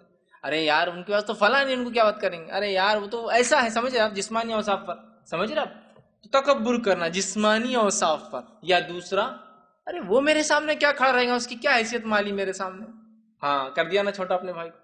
تو تکبر کیا ہے؟ حق کا انکار۔ دوسرا، اللہ کی عطا کردہ نعمتوں کی بنیاد پر دوسروں کو چھوٹا، حقیر، کمتر سمجھنا، یہ تکبر یاد رکھیے۔ اور اللہ ہم پر رحم کرے، وہ حق کا انکار میں بھی بہت سے لوگ مسلمان آ رہے ہیں آج، بہت ساری چیزیں ان کو پسند نہیں آتی اسلام کی، لیکن الحمدللہ اکثریت اس میں ملوث نہیں ہے اس گناہ۔ لیکن یہ گناہ میں کیا ہم اور آپ ملوث نہیں ہیں آج؟ ہے یہ نہیں ہے؟ آج میں ان کے ساتھ بیٹھتا ہوں جو کم از کم 4 ویلر رکھتے ہیں، اس لیے کہ عام 2 ویلر والوں کے پاس بیٹھنا میری شان کے خلاف۔ سٹیٹس دیکھیے، اس کو حقیر جانا جا رہا ہے، اسے دوستی بھی نہیں کی جاتی ہے۔ میں صرف ان بچوں کے ساتھ اپنے بچوں کو رکھ سکتا ہوں جو اکنامکلی وہ سٹیٹس کے لوگ ہیں، ورنہ میں اپنے بچوں کو پسند نہیں کرتا ہوں۔ ہے نہیں ہو رہا، ہی نہیں ہو رہا یہ چیز، ہے نا؟ میں رشتہ اگر کروں گا تو ایسے ہی گھر میں کروں گا جو میرے لائق یا مجھ سے بڑا ہو۔ کس بنیاد پہ تو کہہ رہا ہے؟ اسلام تو دینداری کہہ رہا ہے، دینداری کی بنیاد پہ نکاح ہونا چاہیے، تم کس بنیاد پہ کہہ رہے ہو پھر؟ سوشل سٹیٹس، مطلب دوسروں کو حقیر سمجھتے ہو تبھی تو ایسا کر رہے ہو، سمجھا؟ ہر چیز میں اللہ ہم پر رحم کرے، ہم کبر کریں۔ حالانکہ حدیث شروع ہوتی ہے، جس کے دل میں ذرہ برابر بھی تکبر ہوگا، دکھاوا ہوگا، خود پسندی ہوں گی، غرور ہوں گی، جنت میں نہیں جائے گا۔ اور آج غرور کی کیا حالت ہے؟ اللہ نے خوبصورت دے دی غرور، مردوں میں یہ کم پایا تھا، عورتوں میں تو بکثرت۔ عورتوں میں اونچ نیچ کس بات پر ڈیفائن کرتی ہیں عورتیں؟ خوبصورتی کی بنیاد پر، ہے نا؟ اور اس حد تک خوبصورتی پیمانہ ہے، انہوں کتنے خوبصورت ہیں نا، اچھے چھونگے انہوں کتنے کالے ہیں نا، برے چھونگے انہوں۔ خوبصورتی لوگوں کو کیریکٹرائز بھی کر دے رہا ہے کہ اچھے اور برے کا پیمانہ گورے اور کالے سے۔ ارے انہوں بہت کالے نا تو ویسے ان کا دل بھی ویسے چھونگا، انہوں وہ دکھ رہے، منہ سے دکھ رہے، انہوں خطرناک ہوں گے۔ ارے انہوں کتنے خوبصورت ہے نا تو انہوں اچھے چھونگے کسی بھی حال میں، سمجھ رہا؟ اس حد تک پیمانہ بنا دیا ہم نے۔ تو عورتوں میں آپ دیکھیے خوبصورتی، میرے بال اتنے ہیں تو میں تم سے، دوسروں کو حقیر سمجھنا، یہ اصل مسئلہ ہے۔ اللہ نے آپ کو خوبصورتی دی ہے، بال دیے ہے، مال دیے ہے، دولت دی ہے، اچھا جسم دیا ہے، صحیح سلامت، وہ مسئلہ نہیں ہے، لیکن میں دوسروں کو حقیر سمجھتا ہوں، ارے وہ کیا میرے سے وہ کرے گا، مجھے دیکھو، میرا کمپلیکشن دیکھو اور اس کا دیکھو، وہ میرے لائق تھوڑی ہے۔ حقیر سمجھ رہے آپ دوسرے کو۔ میری سوسائٹی دیکھو میں کہاں رہتا ہوں، اس کی سوسائٹی دیکھو، میری گاڑی دیکھو اور اس کی گاڑی دیکھو، ہر چیز میں ہم جو ہے تکبر اور کبر کریں۔ اس حد تک تکبر کا معاملہ ہوگا کہ میری شادی دیکھو، گھر کی، اس کی شادی دیکھو، میرے بچوں کی تعلیم دیکھو، اس کے بچوں کی تعلیم دیکھو، میرے بچوں کی ذہانت دیکھو، ان کے بچوں کی ذہانت، مطلب اس سے بھی اسٹیٹس ڈیفائن ہوتا ہے۔ میرے بچے تو میرٹ میں آ گئے، آپ کے بچے، ارے آپ کا تو فیل ہو گیا ہوں گا، بچے پیدا ایسے کر لیا آپ نے، فیل ایئر۔ شروع میں پیسے زیادہ بھرتے تو عقل مند پیدا ہوتے تھے، ہے نا؟ ایسا شاید کچھ تو بھی ہوتا ہوگا کہ پیمنٹ زیادہ ہوگی تو دماغ اللہ زیادہ دے رہا، نہیں، اللہ نے ان کو صلاحیت نہیں دی، ٹھیک، اٹس اوکے، انسان ایسے ہی ہوتے ہیں، کوشش کر رہے ہو بیچارے، لیکن اسے حقیر نہیں سمجھ سکتے ان کو، حقیر کچھ نہیں۔ تو میں نے ایسے لوگوں کو دیکھا اپنی زندگی کے اندر جن کے بچے بہت اچھے پڑھا، اچھا پڑھنا کوئی بری بات بھی نہیں، بہت اچھی بات ہے، اچھے پڑھتے، لیکن ان کو فخر تھا اس پر، بہت فخر، بچے کو ڈاکٹر بنا دیا، دوسرا بچہ ڈاکٹر، پہلا بچہ ڈبل ڈاکٹر ہو گیا، دوسرا بچہ تیسرا ڈاکٹر بن گیا، دوسرا ڈاکٹر سے ڈبل ڈاکٹر ہو گیا، تیسرا پوسٹ ڈاکٹر پہ چلا گیا، سب ہو گیا، لیکن وہ کمائی نہیں کبھی بیچاروں زندگی میں، صرف ڈاکٹرز کی ڈگری ہیں، انکم کچھ بھی نہیں۔ اور جن سے وہ کمپیئر کرتے تھے اپنی زندگیوں کو، ان کے بچے نہیں پڑھتے، ان کی تو بہت ہی بدھو ہے، ایسے ویسے، وہ خوب کما رہے ہیں۔ اگر ڈاکٹری کا معنی صرف ایک ڈگری ہے جس سے ارننگ نہیں ہوتی، تو میں سمجھتا ہوں اس میں کوئی کبر کی تکبر کی تو بات ہی نہیں، اگر کچھ ارننگ نہیں آ رہی تو یہی سمجھ لیتے نا ہمارے بچے ڈاکٹر بن جائیں گے تو خوب کمائیں گے، تو یہ پڑھتے نہیں، لیکن انہوں نے پڑھا نہیں، لیکن کیا ہوگا 10ویں کی بات سے محنت کرنا شروع کر دیا، عقل نہیں تھی زیادہ، لگ گئے محنت مشقت میں، اور اللہ نے خوب عطا کر دیا، ان کے ڈاکٹر بننے تک تو 8-10 سال کے بزنس کھڑے کر دی، ڈاکٹر بننے تک 10th ہوئے، پھر 12th ہوئے، 2 سال یہ گئے، پھر 5 ایئرس کا کورس کیا، پھر ایم ڈی کے 10 ایئرس چلے گئے. اب تک تو یہ بزنس میں اتنے کھڑے ہو گئے، شادیاں بھی جلدی ہو گئی ان کے، بزنس بھی اللہ نے دے دی، مال و دولت آ گیا. اب کیا بولیں گے آپ 10 سال بعد؟ اب یہ فخر کرے کیا کہ میرے بچے بیوقوف رہے، اچھا ہوا، ورنہ پڑھ لکھ لیتے تو تمہاری ڈگری لے کے بیٹھ جاتے گھر پر. نہیں، یہ بھی بولنا غلط ہے، اس لیے کہ یہ بھی تکبر میں آئے گا. لیکن میں کہہ رہا ہوں کہ ہوتا ہے، اللہ نے صلاحیت دے دی بچوں میں، تکبر. اللہ نے گھر دلا دیا اس سوسائٹی میں، تکبر. اللہ نے گاڑی دے دی، تکبر. اللہ نے فلاں کیا، اکڑ ہو گئی. میرا بچہ یہ، میری بچی یہ، میرے پاس یہ، میرا مال دولت یہ، میری بیٹیاں بڑی خوبصورت، اکڑ. ارے کیا اکڑ کی چیز ہے یہ؟ سمجھے؟ تو الٹیمیٹ سکسیس اینڈ فیلئر اللہ کے ہاتھ میں ہوتا ہے، یاد رکھیے. اور یہ آزمائشی ہوتی ہے، خوبصورتی، مال دولت، اچھی سوسائٹی، اچھا سماج. اللہ کی نعمتوں کو صحیح استعمال کیجیے، تکبر نہیں. تو لہٰذا حدیث نے وضاحت کر دی، اچھی چیزوں کا استعمال کیجیے، خوب سے خوب کیجیے، کوئی مسئلہ نہیں. صرف دوسروں کو کبھی حقیر مت سمجھیے، کبھی حقیر مت سمجھیے. آپ کو لگتا ہے آپ گورے بہت اچھا ہے، آپ بہت خوبصورت ہیں، کبھی دوسرے کو حقیر مت سمجھیے. لیکن یہ اللہ کی نعمت ہے، آپ کو دی، اللہ نے معاملہ ختم ہے. عائشہ، آپ کو اللہ نے گاڑی دی، بہت بڑی نعمت ہے اللہ کی، آپ کو خوشی ہونا چاہیے. لیکن آپ کبھی دوسروں کو مت سمجھیے ارے ان کے واسطے یہ بھی نہیں ہے، بالکل نہیں، حقیر مت سمجھیے. اس لیے کہ اس میں کیا دوش؟ نہیں، میں نے محنت سے کمایا. اگر ہم کہتے کہ ہم نے محنت سے کمایا تو پھر قارون کو یاد کر لیجئے. اس نے یہ کہا تھا اللہ نے نہیں دیا میں کو یہ موسیٰ، یہ تو میری محنت سے میں نے کمایا ہے. اور یہ بات ہمارا عقیدہ ہے، ہمارا ایمان ہے. انسان اپنی محنت سے نہیں کماتا، انسان اپنی تقدیر سے لے کر آتا ہے. مال و دولت محنت سے نہیں آتی. اگر محنت سے آتی ہوتی تو بیچارہ وہ سڑک پر جو دن اور رات گڑھے کرتا ہے کدال لے کر، سب زیادہ پسینہ بہاتا ہے. وہ لوگ جو بھٹیوں کے پاس بیٹھ کر بھٹیاں چلا رہے، دن اور رات پسینہ بہاتے. محنت اگر وجہ ہوتی پیسہ آنے کی تو وہ سب سے زیادہ کماتے. انسان تقدیر سے لاتا ہے پیسہ، تقدیر سے لاتا ہے پیسہ، محنت سے نہیں. نہیں تعلیم سے پیسہ آتا، تعلیم سے بھی انسان پیسہ نہیں لاتا ہے، پیسہ تقدیر سے لاتا ہے انسان. دنیا کے سب سے بڑے مالدار انسان اکثر فیلئر سے، دنیاوی اعتبار سے پڑھے لکھے نہیں ہیں. سائنٹسٹ اور انجینئر دنیا کے سب سے عقل مند انسان، کوئی اسکول نہیں گئے ہوئے کبھی. بڑے بڑے سائنٹسٹ، سائنسدان، جن کی تھیریز، جن کے ہائپوتھیسس ہم پڑھتے ہیں اور دنیا کے جو بہت ساری چیزیں ہم سیکھتے ہیں، یہ اسکول ہی نہیں گئے ہوئے ہوتے. اسکول کے یہ ہکالے گئے ہوئے اسٹوڈنٹس ہوتے ہیں، یہ ڈراپ آؤٹس ہوتے ہیں. لیکن دنیا ڈگریاں حاصل کرتی ہے ان کی تھیریز کو پڑھ پڑھ کر. مال و دولت کا معاملہ لیجیے، دنیا کے مالدار رئیس زادوں کو آپ دیکھیے 10ویں پاس بھی نہیں ملیں گے آپ کو، اکثر فیلئرز اور ڈراپ آؤٹس ملیں گے. تقدیر سے لاتا ہے، سمجھ رہے آپ؟ لیکن میں ہرگز یہ نہیں کہہ رہا ہوں محنت مت کیجیے، پڑھائی مت کیجیے. میں کہہ رہا ہوں خوب محنت کیجیے، خوب پڑھائی کیجیے، لیکن اس کے بعد جو کچھ آئے، پیسہ مال تقدیر سے آتا ہے. یہ عقیدے کے ساتھ کام کرنا. نہیں تو بہت سے لوگ بولتے نا، ارے بچے تھوڑا پڑھ لیتے نا تمہارے تو آج بہت کماتے تھے. کچھ بھی پڑھتے اور کچھ نہیں بھی پڑھتے، جو کمانا ہوتا ہی کماتے. یہ بڑا اہم مسئلہ ہے، یاد رکھیں. اگر ہم نے بچپن میں پڑھ لیے ہوتے نا تو آج یہاں نہیں ہوتے. نا تم یہیں ہوتے، لکھ دیا اللہ نے تمہارے لیے، تقدیر ہے تمہاری. ہوتا ہے نا مسئلہ، ہمارے ابا اگر ہم کو پڑھاتے نا تو آج ہم یہاں نہیں ہوتے. ارے بھائی تمہارے ابا پڑھاتے بھی تم یہیں ہوتے.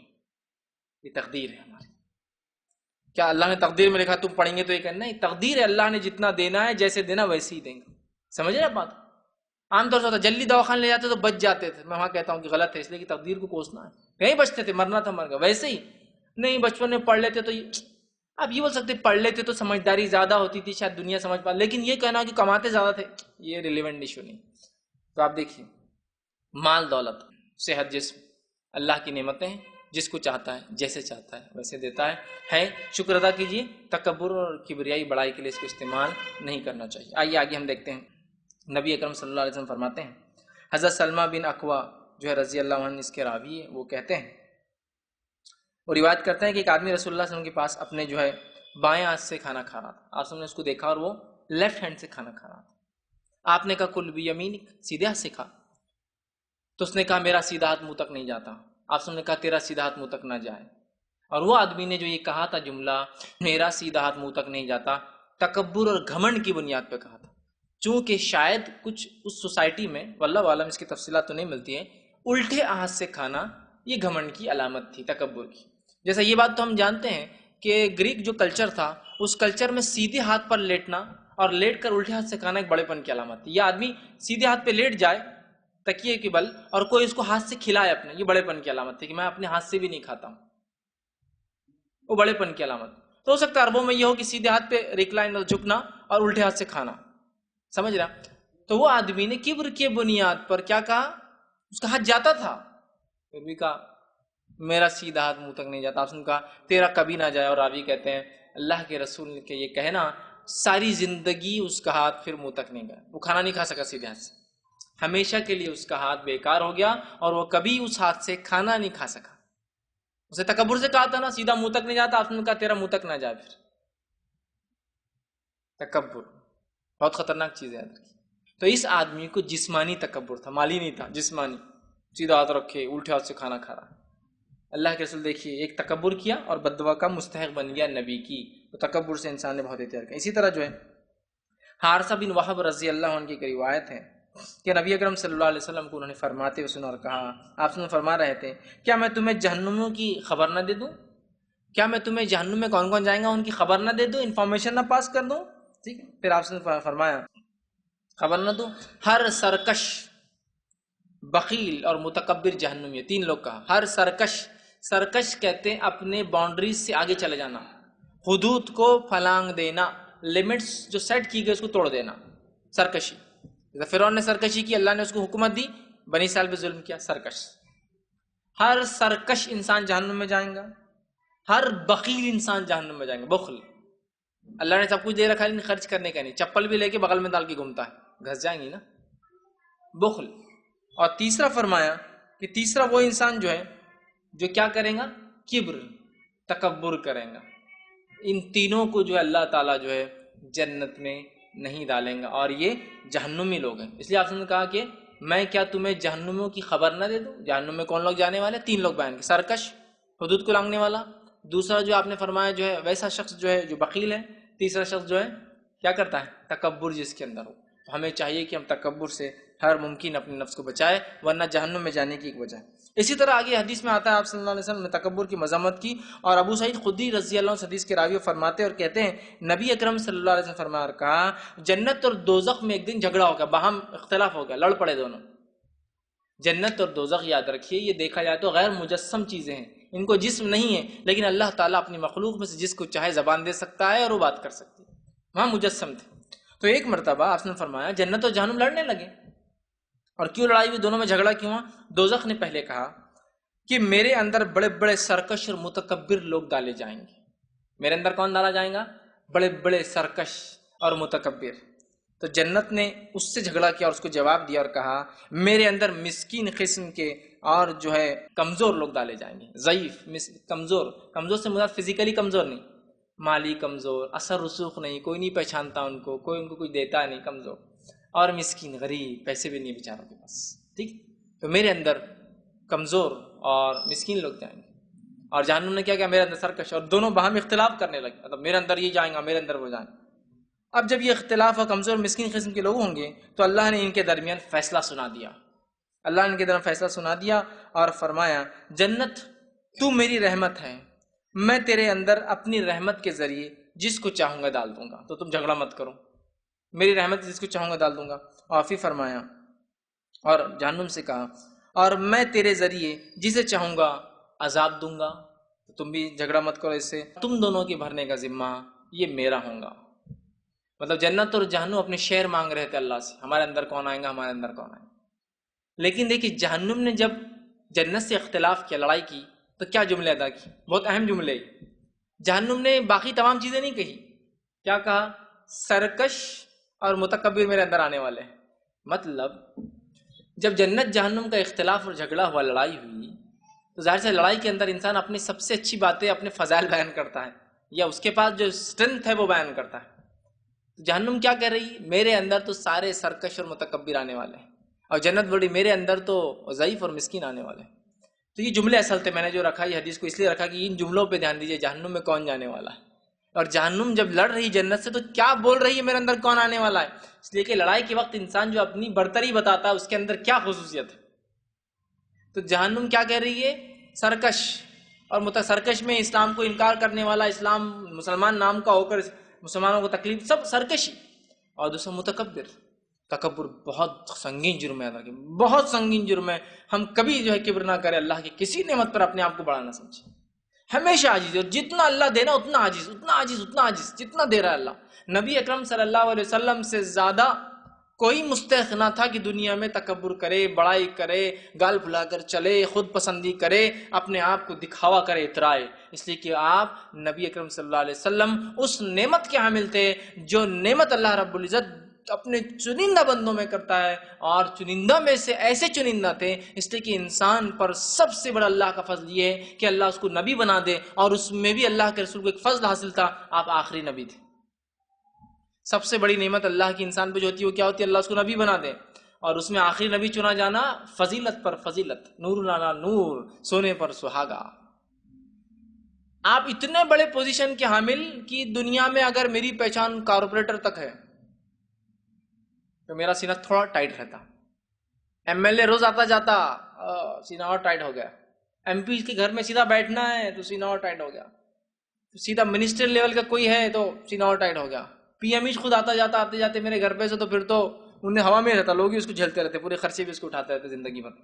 یہ حالت ہے اس کی۔ نبی کا سیدھا رابطہ جو ہے رب سے ہے، یہاں سے سیدھا ادھر معاملہ جا رہا ہے، وہاں سے سیدھا ادھر آ رہا ہے۔ پوزیشن بتانا چاہ رہا ہوں میں، صرف کانٹیکٹ کی، پہچان کی، ہائیسٹ لیول ہو، اس سے اونچا کیا ہونا ہے، وہاں لیول ہے۔ لیکن اس کے بعد بھی عاجزی کا کیا حال ہے؟ عاجزی ان کی ساری، کہ اللہ کے رسول جب صحابہ میں بیٹھے ہوتے تو انسان کو آ کے پوچھنا پڑتا تم میں محمد کون ہے، انریکگنائز چلے جاتے۔ مطلب یہ نہیں کہ آپ نبی ہے تو الگ بیٹھے ہوئے لوگوں نے سجا دیا، پھول پنا دیے، سر پہ تاج رکھ دیا، پیروں کی جوتی سے پتہ چل رہا کہ آدمی کا اسٹیٹس ہے، کچھ نہیں پتا چلتا۔ یہ عاجزی تھی آپ کی۔ آپ اگر اللہ سے ڈیمانڈ کرتے تو کیا اللہ دنیا کی ساری نعمتیں آپ کو نہیں دے سکتا تھا؟ دے سکتا تھا، لیکن آپ نے کمزوری کو، آپ نے غربت اور مسکینوں کو اختیار کی، بلکہ آپ دعا کرتے اللہ دنیا میں مجھے مسکین رکھ، آخرت میں مجھے مسکینوں میں اٹھا، اور میرا فیصلہ مسکینوں کے ساتھ کر۔ سمجھ رہے آپ؟ تاکہ میں دنیا کی نعمتوں سے بچ جاؤں گا تو آخرت کی سہولت زیادہ اٹھا پاؤں گا۔ سمجھ رہے ہیں بات؟ تو نبی اکرم صلی اللہ علیہ وسلم کبھی اتراتے نہیں تھے، تکبر نہیں تھا، پہچانے تک نہیں جاتے صحابہ۔ اس قسم کا آپ کا حال تھا، اس قسم کا آپ کا رویہ تھا۔ اور جو مالدار صحابہ بھی تھے نا، مالداری اپنی جگہ، لباس تو پہنا لاکھوں کا، لیکن اگر اپنے غلام کے ساتھ بڑھ جائے تو پہچان نہیں سکتا بھائی کیا کرنا ہے، دونوں میں سے کون مالک ہے ان کا۔ بات سمجھ رہے آپ؟ ڈریس تو دکھ رہا ہے بھائی، آدمی کروڑپتی دکھ رہا ہے لباس سے، لیکن بیٹھا تو نوکر کے ساتھ ہے، ڈیٹیکٹ کیسا کرو کون کیا، اندازہ نہیں ہو رہا یہ نوکر ہے یہ مالک ہے۔ سمجھ رہے آپ؟ صحابہ ایسے عاجز تھے، نعمتیں ہیں شکر ادا کر رہے ہیں اس کو اور استعمال کر رہے ہیں اس کو، ختم۔ لیکن یہ نہیں کہ نعمت ہے تو الگ چل رہے، پیچھے کا آدمی چل رہا، وہ کیا صاحب کیا لکھو اور کیا کرو، الگ ہی معاملہ، الگ مزاج تھا۔ اس زمانے کے شاہان کو دیکھ لے اور اس زمانے کے نبی اکرم صلی اللہ علیہ وسلم کو دیکھے، اس زمانے کے بادشاہوں کو دیکھے اور اس زمانے کے خلفاؤں کو دیکھے تو آپ کو فرق محسوس ہو جائے گا۔ عاجزی کسے کہتے ہیں؟ دنیا کی مال و دولت اپنے قدموں میں، لیکن نہ لباس سے پہچانے جا رہے، نہ الفاظ سے، نہ بات چیت سے پہچانے جا رہے۔ ورنہ شاہان کا حال تو یہ ہے کہ منہ کھولنے کے لیے لوگ ایسا کھڑے رہتے ہیں، منہ کبھی تو بھی کھولے گا، کچھ بولے گا ہی، ایک لفظ بول رہا ہو تخلیہ مطلب چل جاؤ بہت ہو گیا، بس اس سے زیادہ کچھ بھی نہیں، انتظار ہو رہا کہ بولیں گے کچھ تو بھی۔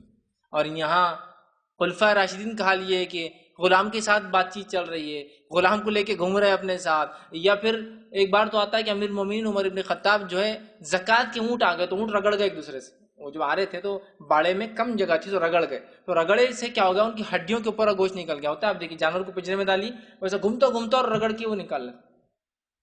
تو امیر المومنین عمر ابن خطاب نے اپنے غلام اسلم سے کہا کہ لیپ لے کے آؤ، لیپ خود ہاتھ سے بنانے لگے، اس نے کہا میں بناتا ہوں، تو کہا اونٹ کس کے ہیں؟ تو کہا زکوٰۃ کی۔ زکوٰۃ لوگوں نے کس کو دی؟ اسلامک اسٹیٹ کو دی، میں کون ہوں اس کا ذمہ دار؟ تو کیوں لگائیں گا پھر زخم کو؟ میں لگاؤں۔ اور لیپ خود بنایا اور اونٹ کے زخموں کو اپنے ہاتھ سے لیپ لگاتے تھے، ہوتے زکوٰۃ کے اونٹ آ جاتے تھے، رگڑ لیتے تھے، کیوں تو اتنے ہوتے تھے بہت مشکل ہوتا سامان، آپ ہاتھ سے لگا رہے۔ مال و دولت اپنی جگہ، عمر کی اسٹیٹس حیثیت اپنی جگہ، لیکن عمر کی عاجزی اپنی جگہ۔ تو یہ نہیں ہے کہ اللہ تعالیٰ نے مال دے رہے تو نہیں، تکبر نہیں ہے، مال کا ہونا نعمت ہے اللہ۔ نبی اکرم صلی اللہ علیہ وسلم کیا جب بچے لائے جاتے تو اب دعا دیتے اللہ تیرے مال میں اور اہل میں برکت دے۔ نبی کیا بدعا دیں گا اپنی قوم کو؟ مال میں برکت کی دعا دیتے، یہ تو اچھی چیز ہے، لیکن اس پہ فخر نہیں ہونا چاہیے، اکڑ نہیں ہونا چاہیے، عاجزی ان کے سارے۔ تو جتنا اللہ دے اتنا عاجز، جتنا اللہ دے اتنا عاجز، جتنا اللہ دے اتنا عاجز، تو اللہ اور دیتا عاجزی کیسے اور دیتا رہتا ہے۔ بہرحال آگے آئیے، تو جہنمی میں جانے والے ایک لوگ متکبر۔ اسی طرح جو ہے ابو ہریرہ رضی اللہ عنہ فرماتے ہیں، آپ نے فرمایا کہا قیامت والے دن اللہ تعالیٰ اس شخص کی طرف نہیں دیکھیں گا جو اپنے پیجامے یا شلوار یا تیبند وغیرہ کو فخر اور غرور کی بنیاد پر ٹخنے سے نیچے لٹکاتا ہے۔ ویسے چونکہ میں فخر اور غرور کی بات کر رہا ہوں اس لیے میں حدیث کو لایا ہوں، لیکن یہ حدیث عام ہے ادر کی۔ فخر کی بنیاد پہ لٹکانا بھی حرام ہے اور یوں ہی لٹکانا بھی حرام ہے، لیکن چونکہ ابھی فخر کا باب ہے اس لیے میں یہ حدیث لایا فخر کا جس میں لفظ، جو انسان فخر کی بنیاد پر اپنے پینٹ پیجامہ پتلون لنگی ایزار کو یا نیچے پہنے جانے والی چیز کو زمین پر لڑائیں گا، وہ شخص کے بارے میں فرماتے ہیں روز قیامت اللہ تعالیٰ اس عمل کی بنیاد پر اس پر رحم نہیں کریں گا، اس سے بات نہیں کریں گا، اس کی طرف نہیں دیکھیں گا۔ ہوتا ہے نا بادشاہوں اور سلاطین کو دیکھو لٹک رہا ان کا پیچھے لے کے گھوم رہے ہیں، برانی ہے تو اس کا وہ اوڑھنی لٹک رہی ہے تو 100 میٹر تک لوگ اس کو پکڑ کے کھڑے ہیں، بادشاہ ہے تو اس نے کچھ باندھا رکھا ہے اور لوگ لے کے چل رہے ہیں، یہ ہے تکبر سے کپڑے کو لٹکانا، سمجھ رہا؟ تو آپ نے کہا کہ یہ شخص جو اللہ اس پہ رحم نہیں کرے گا، مطلب جس پہ اللہ رحم نہ کرے وہ کہاں جائیں گے ہم سب جانتے ہیں۔ اسی طرح ابو ہریرہ رضی اللہ عنہ فرماتے ہیں ایک دوسری روایت کے اندر جو کہ صحیح مسلم کی روایت ہے، پہلی روایت بھی صحیح مسلم کی تھی اور بخاری کی روایت تھی، تقریباً روایتیں جو میں آپ سے بیان کر رہا ہوں سب صحیح بخاری اور صحیح مسلم کی متفق علیہ روایتیں ہیں۔ یہ صحیح مسلم کی روایت ہے، آپ نے فرمایا کہا ابو ہریرہ رضی اللہ عنہ اس کے راوی وہ کہتے ہیں کہ 3 آدمی ہیں جن کو اللہ قیامت والے دن نہ کلام کریں گا، نہ انہیں گناہوں سے پاک کریں گا، نہ ان پر رحم کریں گا۔ دیکھیے 3 سزائیں، نہ بات کریں گا، نہ گناہوں سے پاک کریں گا، نہ رحم کریں گا۔ 3 آدمی ایسے جن کو یہ کام نہیں کریں گا۔ پہلا کون؟ آپ نے فرمایا اور ان کے لیے دردناک عذاب ہے، چونکہ ان پر رحم نہیں تو دردناک عذاب ہے۔ پہلا انسان کون؟ بوڑھا زانی، دوسرا انسان آپ نے فرمایا جھوٹا بادشاہ، اور تیسرا انسان متکبر فقیر۔ پہلا لے لیجئے بوڑھا زانی، زنا اسلام میں حرام ہے، لیکن انسان زنا جو ہے جوانی کی حالت میں کرتا ہے، بڑھاپے میں وہ اللہ اللہ کرتا ہے، کم از کم زندگی میں کیا بھی تو اللہ نے بڑھاپا دے دیا لیکن اس میں بھی زنا نہیں چھوڑ رہا ہے، اس لیے خاص طور سے کہا اس پہ رحم نہیں کرے گا۔ دوسرا جھوٹا بادشاہ، بادشاہ کو جھوٹ بولنے کی ضرورت ہی نہیں، اس لیے کہ اس کے اوپر کوئی اتھارٹی نہیں ہوتی ہے، اور اس کے بعد بھی اگر وہ اپنی رعایا سے جھوٹ بولے تو بادشاہ کو گرفت کرنے والا، بادشاہ تم نے کیوں بولے تھے، ہائیسٹ اتھارٹی، پھر بھی جھوٹ بول رہا ہے، اس لیے کہا جھوٹا بادشاہ، اللہ اس پہ کبھی رحم نہیں کرے۔ تیسرا متکبر فقیر، اللہ نے دنیا و اعتبار سے سب کچھ چھین لیا پھر بھی تکبر کر رہا ہے، مطلب تکبر کے ساز و سامان نہیں ہے اس کے پاس، نہ جسم ہے، نہ صحت ہے، نہ مال ہے، نہ نعمت ہے، نہ دولت ہے، پھر بھی تکبر کر رہا ہے۔ تو کہا متکبر فقیر کہ اللہ نے دنیاوی اعتبار سے سارے نعمت کے ساز و سامان چھین لیے، اس کو فقیر بنایا، اور فقیری میں بھی تکبر، تو کہا ایسے فقیر پہ اللہ نظر نہیں ڈالے گا۔ تو پتہ چلا صرف اچھے کپڑے پہننا تکبر نہیں ہے، ایک پھٹے کپڑے والا بھی تکبر کر سکتا ہے، اور اس کو تو سزا اتنی سخت ہے کہ اللہ نے تکبر کے ساز و سامان چھیننے کے بعد بھی تکبر کرتا ہے، سمجھ رہا؟ تو تکبر بری چیز ہے، اس کے لیے مالداری ضروری نہیں ہے، غریب بھی کر سکتا ہے، یہ حدیث تو وہی بتا رہی متکبر فقیر۔ اسی طرح جو ہے ابو ہریرہ رضی اللہ عنہ سے ایک اور روایت میں ثابت ہے، صحیح مسلم کی روایت، آپ نے فرمایا اور کہا اللہ عز و جل فرماتا ہے، مطلب حدیث قدسی ہے، اللہ عز و جل فرماتا ہے اور کہتا ہے کہ جو ہے عزت فرماتا ہے کہ عزت میرا پہناوا اور بڑائی میری چادر ہے، عزت میرا پہناوا اور بڑائی کبریائی میری چادر ہے۔ پہناوا عزت ہے اللہ کا، اور اس کی چادر ہوتا ہے نا، آدمی اپنے آپ کو اور اچھا بتانے کے لیے اور اچھا کرنے کی چادر ڈالتا، اور چادر میری کبریائی ہے، تکبر ہے، ٹھیک ہے، تکبر میری چادر ہے۔ پھر اللہ فرماتا اور کہتا ہے بس جو بھی ان میں سے کوئی ایک چیز مجھ سے کھینچے گا، بس جو کوئی مجھ سے یا تو اپنے آپ کو عزت والا سمجھے گا، مطلب لوگوں سے عزت لیں گا، ایکسپیکٹ کریں گا، اور حدیث میں الفاظ ہیں جو شخص یہ امید کرے کہ اس کے محفل میں جانے سے لوگ اٹھ جائے وہ اپنا ٹھکانہ جہنم بنا لے، ہے نا، ایکسپیکٹ۔ تو اللہ فرمایا جو عزت طلب کریں گا کہ تو عزت میرا پہناوا ہے، اور کبریائی میری چادر ہے، اور جو تکبر کریں گا تو گویا وہ میرا پہناوا اور میری چادر کھینچ رہا ہے نا، اللہ کا لباس کھینچ رہا ہے اور اس کی چادر کھینچ رہا ہے۔ تو اللہ فرماتا ہے میں اسے سخت سے سخت اور دردناک عذاب دوں گا۔ تو کبھی بھی عزت ایکسپیکٹ مت کیجیے، ہاں بس ہوتا ہے میں دعوت میں گیا میرے کو عزت نہیں ملی، ارے کہے کی عزت تجھے دعوت میں، اللہ کے پاس عزت تو وہ عزت ہے نا، چلو وہاں جائیں گے بہت عزت ہوتی ہے اپنی، نہیں تو نہیں جا رہے، وہ دیں گے نہیں دیں گے ان کا مسئلہ، آپ جائیے نا اپنے رشتے نبھائیے نا، بات سمجھ میں آ رہی ہے نا، بہت ہوتا ہے یہ معاملہ عزت، ارے عزت دینے والا اور ذلت دینے والا کون ہے؟ اللہ نے اگر تجھے اٹھا کر عزت دے رکھی ہے اور لوگ ذلیل کرتے ہو تیرا کیا بگڑنے والا، اور اگر اللہ نے ہی تجھے ذلیل کیا ہے تو لوگوں سے عزت مانگ مانگ کے بھیک مانگ کے تیرا کچھ فائدہ نہیں ہونے والا۔ تو عز من تشاء و تذل من تشاء بیدک الخیر، اے اللہ عزت تیرے ہاتھ میں ہے، ذلت تیرے ہاتھ میں ہے، تمام خیر تجھ سے ہی آتی ہے نا؟ جب یہ ایمان رکھنے والا پھر کا کوئی عزت مانگ رہا ہے، بھیک مانگ رہا ہے، سمجھ رہا؟ تو عزت اور ذلت کی وجہ سے ہم انہیں عزت نہیں مل رہی ہم کو، اور تکبر، تو عزت اور تکبر یہ اللہ کا پہناوا اور چادر ہے، جو اس پر ہاتھ ڈالیں گا اللہ نے طے کر دیا ہے کہ اس کو دردناک عذاب دیں گا، بہت سخت عذاب دیں گے اندر۔ تو لہٰذا ہم عزت طلب نہ کرے کسی سے، یہ خواہ ہوتی نا مجلس میں آئے تو اٹھے، سخت الفاظ حدیث میں، جو مجلس میں آنے کے بعد یہ سوچے کہ لوگ میرے لیے اٹھے، جہنم ٹھکانہ بنا لیں۔ آپ سمجھتے یہ پسند نہیں کیا کہ کوئی کسی کو اٹھ کر جگہ دے اس کی جگہ چھوڑ کر، سوائے اس کی کہ اس کا والد آ جائے تو پھر بچہ بیٹا جو جگہ دے گا، سمجھ رہے آپ؟ کوئی کسی کی جگہ پر نہ بیٹھے۔ عبداللہ ابن عمر رضی اللہ عنہ کا ماموں تھا، اگر مجلس میں وہ آتے اور کوئی انسان اٹھ کر تابعین ان کو جگہ دیتا، کبھی اس کی جگہ پہ نہیں بیٹھتے، وہ کہتے ہو تیری جگہ ہے، نہیں چاہیے مجھے، عزت ہے نا ایکسٹرا، نہیں چاہیے مجھے۔ صحابہ کا یہ عالم تھا، اتنے سادے لوگ تھے۔ اور آج ہمارا عالم کیا؟ عزت دو، عزت دو، عزت دو، عزت دو، اور عزت کے لیے تڑپ رہے اور مر رہے ہیں، جو کہ ملنی نہیں رہی بیچاری کسی کو، ہے نا؟ اور جن کو اللہ عزت دے دیتا ہے، آپ ان کو ذلیل کرو، دنیا ذلیل کرو، کتنا بھی گالیں دو، وہ عزت ماں بھی رہتے لوگوں کے اندر۔ کہ تو عزت و ذلت کا تعلق انسان کے عمل سے ہے، اللہ کی رضا سے ہے، پھر اللہ راضی ہو کے فرشتوں کو حکم دیتا ہے، فرشتے انسانوں کے دل میں آ کے عزت ڈال کے چلے جاتے ہیں۔ اور ذلت کا تعلق اللہ سے، اللہ کی ناراضگی سے ہے، اللہ فرشتوں کو کہتا میں ناراض ہوں، فرشتے آ کے پورے انسانوں کے دل میں جاتے تم سب اس سے ناراض ہو، ذلیل ہو جاؤ۔ تو عزت اور ذلت لوگوں سے نہیں ملتی، عزت ذلت اللہ کی طرف سے آتی ہے، ذلت بھی اللہ کی طرف سے آتی ہے، سمجھ رہے آپ بات؟ تو کبھی فکر مت کیجیے عزت ذلت، تو یہاں عزت چاہیے، اکڑ اپنی بتا رہے ہیں، ٹھیک ہے، اور یہ بہت ہو رہا ہے۔ ہم مجلس میں گئے تو ہم کو کھانا الگ سے کھلانا چاہیے، کیوں؟ ہم عزت ماں والی جناب ہیں، تو جاؤ پھر تم آؤ ہی مت دعوت کے اندر، ہے نا؟ عجیب معاملہ تھا۔ عزت ہے کہ بوٹیاں ڈالو مجھے الگ سے لا کے، یہ میری عزت ہے، الگ دستر بٹھائے جائے، یہ میری عزت ہے، کھانے کے اندر ہمارے لیے فلاں ہو، یہ میری عزت ہے۔ یہ کوئی عزت نہیں، اگر آپ طلب کر دے کہ کوئی دے دے، منع نہیں ہے، اگر کوئی کسی کو عزت دے منع نہیں، یہاں مسئلہ کیا ہے؟ وہ طلب کر رہا ہے، مجھے دینا چاہیے۔ کوئی اگر کسی کو رسپیکٹ کرے، عالم دین ہے، حافظ ہے، اچھا انسان ہے، کار خیر کیا، انسانیت کے لیے بھلا کام کرتا ہے، نیک انسان، اچھی بات کرتا ہے، بالکل رسپیکٹ دینا چاہیے، لیکن ایکسپیکٹ کرنا الگ چیز ہے، دی جا رہی الگ بات ہے، میں امید کر رہا ہوں مجھے ملے، ٹھیک؟ تو پھر گئے پھر انسان وہاں، تو پھر اس نے اللہ کی کپڑے پر اور اس کی چادر پہ ہاتھ ڈالا، اللہ اس کو دردناک عذاب دے۔ اسی طرح جو ہے ابو ہریرہ رضی اللہ عنہ سے ایک اور روایت ہے، آپ نے فرمایا کہ اللہ کے رسول صلی اللہ علیہ وسلم فرمایا اور کہا کہ ایک وقت ایک آدمی نے ایک جوڑا پہنا، اپنے آپ کو تیار کیا اور چلا جا رہا تھا جوڑا پہن کر، اور اپنی نفس میں خود پسندی، عجب جس کو بولتے میں مبتلا کر دیا گیا تھا، سمجھ رہا؟ خود پسندی، عجب میں مبتلا ہو گیا ہو، خود پسندی میں مبتلا ہو گیا ہو اور جانے لگا۔ پھر آپ نے فرمایا کہ جو ہے عجب میں مبتلا کر دیا گیا تھا، اور بالوں میں کنگھی کیے اپنی چال میں اترا رہا تھا۔ مطلب اس کو دو چیزوں نے اترانے پر مجبور کیا تھا اکڑ پر۔ پہلی چیز اس کے مال نے اترانے پہ مجبور ایسا کیا کہ اس نے کپڑے اچھے پہنے، اور نیت بتانے کی تھی، اچھے پہننا کپڑے منع نہیں، نیت بتانے کی تھی، تو مالی وہ کر رہا تھا۔ دوسرا کیا کہتا، جسمانی بھی اکڑ تھی اس میں۔ جسمانی اکڑ کیا تھی؟ اس کو اللہ نے شاید بہت خوبصورت بال دیا تھا، اچھے سے جما کے جا رہا تھا کنگھی کر کے، دونوں اکڑ کر رہا تھا۔ کون کون سی؟ ایک مالی اور ایک جسمانی، کہ اچھے کپڑے پہن کر اترا رہا تھا، اور دوسرا بال اچھے جمائے تھے بہت، اللہ نے شاید اس کو خوبصورت بال دیے ہو، یا پھر ہو سکتا ہے اس کی سوسائٹی میں اکثر لوگ ٹکلے ہو یا بیماری ہو اور اس کو بال تھے، اب اترا رہا ہے وہ بالوں کو لے کر۔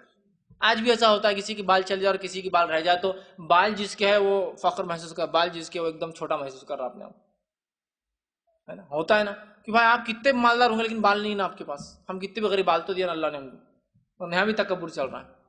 تو اس نے بال خوب اچھے سے جما لیے تھے اور وہ اترا رہا تھا، کپڑے اچھے پہنے تھے اور وہ اتراتا ہوا چل رہا تھا۔ اللہ رب العزت کو اس کا اس لباس پہ اترانا اور اپنے بالوں کو خوبصورت جما کے اترانا اتنا ناپسند ہوا کہ اللہ نے اس کو زمین میں دھسا دیا اسی وقت، اور روز قیامت تک وہ زمین میں دھستا چلا جائے گا، دھستا چلا جائے گا۔ یہ صحیح بخاری اور صحیح مسلم کی روایت ہے۔ مالی اکڑ اور جسمانی دونوں اکڑ تھی اس میں، ہے نا؟ یہ بڑی اہم چیز ہے۔ وہاں پر ہوتا ہے نا، بال ذرا خوبصورت جما لیے تو عورت کی چالی بدل گئی، باقی سب سیم ہے سمجھو۔ ایک مجلس میں ایک نے بال الگ جما لیے، اوہ ایسی شان مار رہی بیچاری وہ کہ اس کی بات نہیں۔ ایک آدھ لڑکا آ گیا بال نئے بنا کے ایک دم اسپائس کٹ بنا لیا اس نے، لمبے لمبے بال کر لیا، سب سے ہٹ کر اکڑ چل رہا ہے نا۔ اس نے بھی یہ غلطی کی تھی، ایک تو کپڑوں کی اکڑ تھی، دوسرا بالوں کی اکڑ تھی، جسمانی اور مالی دونوں اکڑ سے جا رہا۔ اللہ نے ایسا دھسایا کہ قیامت تک وہ زمین میں دھستا چلا جائے گا، دھستا چلا جائے گا۔ کتنی خطرناک سزا دی نا! عبرت ہے ہم لوگوں کے لیے، ہم ان چیزوں کو سمجھیں اور تکبر سے اپنے آپ کو بچائیں۔ اسی طرح جو ہے ایک اور حدیث جو جامع ترمذی کی ہے، سلمہ بن اکوع رضی اللہ عنہ فرماتے اور کہتے ہیں کہ نبی اکرم صلی اللہ علیہ وسلم نے فرمایا، آدمی تکبر کا اظہار کرتا ہے، آدمی کیا کرتا ہے؟ تکبر کا اظہار کرتا ہے، ٹھیک، اور اظہار کرتا ہے اور اظہار کرتا ہے، حتیٰ کہ اس کا نام سرکش لوگوں میں لکھ دیا جاتا ہے۔ کیا کرتا ہے آدمی؟ تکبر کرتا ہے، پھر تکبر کرتا ہے، پھر تکبر کرتا ہے، مطلب بار بار کرتا ہے، حتیٰ کہ اللہ رب العزت اس کا نام سرکش لوگوں میں لکھ دیتا ہے۔ تو اس سے پتہ چل رہا ہے کہ کسی بھی گناہ کے ایسا نیکی کے کرنے سے انسان نیکوکار میں شامل ہو جاتا ہے، گناہ کے کرنے سے انسان بدکاروں میں شامل ہوتا ہے۔ تو یہ تکبر کر رہا ہے، تکبر کر رہا ہے، تکبر کر رہا ہے، تکبر کی بنیاد میں چلا گیا سرکشوں میں، اور اللہ کے رسول فرماتے ہیں سرکش لوگوں میں جو ہے اس کا شمار ہوگا، اور آخرت میں پھر جو ہے اس کی سزا سرکش لوگوں میں ہی دی جائیں گی۔ مطلب اگر انسان اپنے تکبر سے باز نہیں آتا ہے اور تکبر کرتا چلا جاتا ہے، اللہ سرکشی میں نام لکھ دیتا ہے، اور روز قیامت فیصلہ کن لوگوں میں ہوگا؟ سرکش سمجھتے ہیں نا، حد سے بڑھنے والوں میں فیصلہ ہوگا۔ سمجھ رہا بات؟ تو ہمیں چاہیے ہم تکبر سے، کبر سے، بڑائی سے، خود پسندی سے، میں پنے سے، اور کیا کیا لفظ ہو سکتے اس کے لیے، وہ تمام چیزوں سے اپنے نفس کو بچائے۔ اللہ کی مالی، اللہ کی جسمانی نعمت ہے تو عاجزی اختیار کیجیے، انکساری اختیار کیجیے، جھکاؤ اختیار کیجیے، اور ان نعمتوں کا شکر بجا لائیے اگر اس کو باقی رکھنا چاہتے ہیں تو، ورنہ کبر کیجیے، تکبر کیجیے، بڑھاوا کیجیے، اور ان نعمتوں کے زوال کی طرف چلے جائیے۔ دیکھیے اب زوال آ جاتا ہے، بڑے بڑے شاہان اور بادشاہ جب تک عاجز اور انکسار ہوتے ہیں اور اللہ کی دی ہوئی حکومت کو نعمت سمجھتے ہیں اور اس کا جو حق ادا کرنے کی کوشش کرتے ہیں، کامیاب ہوتے ہیں۔ جس وقت ایسی اولادیں پیدا ہوتی ہے، ایسے شاہان آتے ہیں جو اس کو اپنی کمائی ہوئی چیز یا ہمارے میں خصوصیت ہے تکبر کی بنیاد بناتے ہیں، ایسے شاہان بادشاہ اور حکومتوں کو اللہ زوال پذیر کر دیتا ہے۔ یہ اللہ کا اصول ہے اپنا۔ تو ہم اللہ کے عاجز بندے بنیں، تکبر سے اپنے آپ کو بچائے، ورنہ اللہ ہم پہ رحم کرے۔ اتنی معمولی چیز کو ہم نے تکبر کا بیس اور بنیاد بنا دیا ہے۔ خوبصورتی، مال، دولت، سوسائٹی استعمال کی چیزوں کو تکبر کی بنیاد بناتے ہیں۔ میں یہ استعمال کر رہا ہوں تو میرے کو تکبر ہے، آپ وہ استعمال کر رہے ہیں، آپ چھوٹے ہیں، میں یہ استعمال کر رہا ہوں، میں بڑا ہوں، تیرے پاس یہ ہے، تم چھوٹا ہے۔ حتیٰ کہ حالت یہ ہے، اللہ رحم کرے فرق میں، کہ ایک مرتبہ ایک صاحب دوسرے سے کہنے لگے، ارے اس سے بات مت کرو، مجھے اس سے بات مت کرو، اللہ کیوں؟ اس سے کیوں؟ وہ سی ڈی ایم میں استعمال کرتا، بولے میں نے کہا اس سے کیا تعلق؟ بولے میرے پاس اینڈرائڈ ہے، بولے مطلب جی ایس ایم چونکہ ہینڈ سیٹ پہ اینڈرائڈ چلتا ہے، C D M handset سستے ہوتے ہیں۔ میں نے کہا اس میں فرق کرنے کیا ہے سی ڈی ایم میں اور اینڈرائڈ؟ نہیں مطلب غریب ہے وہ، اسے لے نہیں سکتا، 900 کا ہینڈ سیٹ اس کا سی ڈی ایم میں، صرف وہ اس سے بات بھی نہیں کرنا چاہیے اس سے۔ تو دیکھیے آپ فقر کی حالت دیکھیے کہ ایک ایک نعمت فقر کی وجہ بن گئی ہے، شکر کی وجہ بننے کے بدلے کہ میں شکر ادا کروں کہ اللہ نے مجھے یہ دے دیا، دیکھو بیچارہ استعمال نہیں کر سکتا ہے، فخر کی وجہ بن رہی ہے، ہر نعمت کو فخر کی وجہ بنا۔ دیکھیے کوئی بھی چیز، اللہ نے جسم دے دیا، فخر، مال دے دیا، فخر، خوبصورتی دنیا کے اعتبار سے دے دیا، فخر، خوبصورت بیوی دے دیا، فخر، بچے خوبصورت پیدا ہو گئے، فخر، پڑھتے لکھتے اچھا ہے، فخر، اللہ نے 2 پیسے زیادہ دے دی، فخر، ایسی جگہ سوسائٹی میں گھر دے جا کسی کے نہیں بنتے، فخر، آفس ایسی جگہ ہو گیا، فخر، غیر مسلم میری عزت کرتے، فخر۔ گویا کوئی موقع ہم نہیں چھوڑ رہے جس میں ہم فخر نہ جتائے۔ میرے گھر سے کچرا بھی نکلتا تو پورے برانڈڈ چیزوں کا کچرا نکلتا ہے، اس پہ بھی فخر ہے مجھے۔ کوئی بھی لوکل چیز کبھی نہیں جائیں گی ہمارے گھر سے باہر، پورے لوگوں سامنے رہیں گے، پھینکا جائے گا، کچرا بھی آتا تو برانڈڈ کچرا ہے پورا، اس پہ بھی فخر ہے۔ آپ دیکھیے شادی کر رہا ہے تو فخر، کپڑے پہن رہا ہے تو فخر، مطلب کوئی تو چیز چھوڑے انسان جانے دیجیے، کوئی تو چیز چھوڑے مسلمان جس پر فخر نہ کرے، ہر چیز پر فخر کیا جائے۔ اور یہ صرف مالداروں کا حال نہیں ہے، غربت میں بھی فخر۔ ایک فقیر رمضان میں نکل کے چندہ جمع کر رہا، دوسرا فقیر بھی کر رہا، تو جس کے زیادہ وہ فخر کر رہا، میرے کو زیادہ ملا، تو لنگڑا حالانکہ زیادہ ہے میرے سے لیکن پھر بھی میرے کو زیادہ ملا، وہ بھی فخر۔ تو کہیں ہم کو فل سٹاپ دینے کی بہت سخت ضرورت ہے، ورنہ فخر، کبریائی، بڑائی اللہ کی چادر ہے، اللہ کا لباس ہے، جو اس پہ ہاتھ ڈالتا ہے اللہ نے اس کو چھوڑنا نہیں ہے۔ اور آخر ایک حدیث رکھ کے بات ختم کروں گا۔ آپ نے فرمایا کہ وہ لوگ جو دنیا میں کبر کرتے ہیں، تکبر کرتے ہیں، فخر کرتے ہیں، دکھاوا کرتے ہیں، شان مارتے ہیں، خود پسندی کرتے ہیں، اپنے آپ کو سب کچھ سمجھتے ہیں، آپ نے فرمایا روزی قیامت جب اللہ ان کو جہنم میں ڈالیں گا تو ان کو چونٹیوں کے اتنا بنا دیں گا، اینڈس کے اتنا چھوٹا، اور پھر جہنم میں پھینکیں گا، اس لیے کہ دنیا بہت اکڑتے تھے نا، تو اللہ سے چونٹی بنا دے گا، ذلیل کریں گا ایک طرح سے۔ جہنمیوں میں کچھ جہنمی بڑے ہو جائیں گے، کچھ جہنمی اصل سائز کریں گے، یہ جہنمی چھوٹے ہو جائیں گے۔ دنیا میں کرتے تھے نا، بڑے بنتے تھے، لوگ چھوٹا کر دیں گا۔ اور یہ چونٹی بنا کر جہنم میں ڈالے جائیں. کتنی دردناک سزا ہے. اور ذرہ برابر بھی اگر انسان کے دل میں کبر ہو تو جنت میں نہیں جائے گا.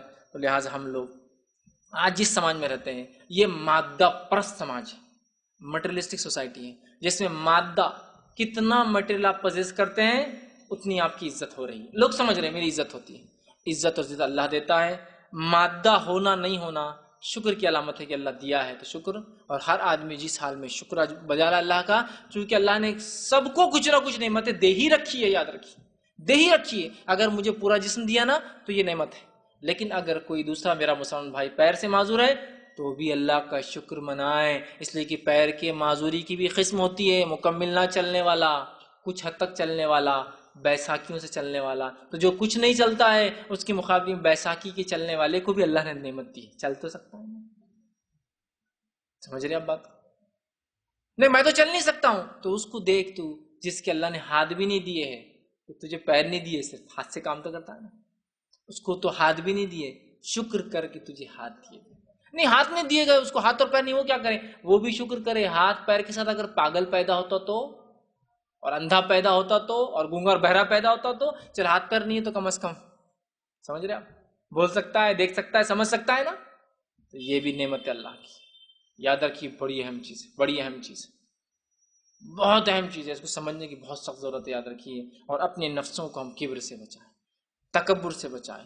کوئی مالی, کوئی جانی, کوئی سونے کا, کوئی زیورات کا, کوئی پیسوں کا, کوئی بچوں کا, کوئی تعلیم کا, کوئی گاڑیوں کا, کوئی بنگلے کا, کسی چیز کا تکبر نہ ہو. عاجزی اختیار کر لے. نعمتوں کو خوب استعمال کیجیے, اللہ نے دی ہے تو یہ سمجھ کے کہ اللہ نعمت ہے, یہ امانت ہے تیری, جب تک رکھا رکھیں گا, جب چاہے تو چھین لیں گا. اس پر تکبر نہ ہو. تو ہر نعمت استعمال کرنا مومن کے لیے جائز ہے, سوائے اس کے کہ وہ کبر و تکبر نہ کرے. اور تکبر کے لیے مالدار بھی ہونا ضروری نہیں, غریب بھی تکبر کر سکتا ہے. بہرحال اصل وہ عقیدہ ہے, اصل وہ انٹینٹ ہے, نیت ہے. جس نیت سے انسان کوئی کام کر رہا, تو ہم اپنے آپ کو تکبر سے, کبر سے, دکھاوے سے, خود پتنی سے ہم اپنے آپ کو بچائیں. اللہ سبحانہ تعالیٰ سے آخر میں دعا ہے کہ اللہ سبحانہ تعالیٰ جو کچھ کہا سنا گیا اس سے عمل کی توفیق عطا فرمائے. ہم تمام کو کبر سے, خود پسندی سے, غرور سے اور اسی قسم کی جو ہے بیماریوں سے ہماری حفاظت کر, ہماری نسلوں کی حفاظت کر. ہم تمام کو اپنا عاجز اور انکسار بندہ بنا, جب تک ہمیں زندہ رکھ, ایمان اور اسلام پر زندہ رکھ. خاتمہ ہمارا ایمان پر ہو. آخر دعوانا الحمدللہ رب العالمین. سبحان ربک رب العزۃ عما یصفون وسلام علی المرسلین والحمدللہ رب العالمین.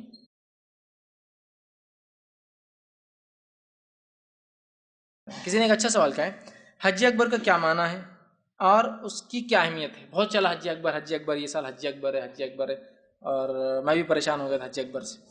تو یہ کیا ہے؟ بہت سے لوگوں کی غلط فہمی ہے کہ جس سال حج جمعہ کے دن آتا ہے وہ حج اکبر ہوتا ہے. یہ غلط فہمی یاد رکھی. حج اکبر کسے کہتے ہیں, وضاحت کرو. حج اکبر کیا ہے؟ حج اکبر کہتے ہیں حج کو, اور حج اصغر کہتے ہیں عمرہ کو. سمجھے؟ عمرہ بھی حج کی ایک قسم ہے, لیکن اسے اصغر کہتے ہیں. اس کے کرنے سے ہمارا فریضہ ساقط نہیں ہوتا.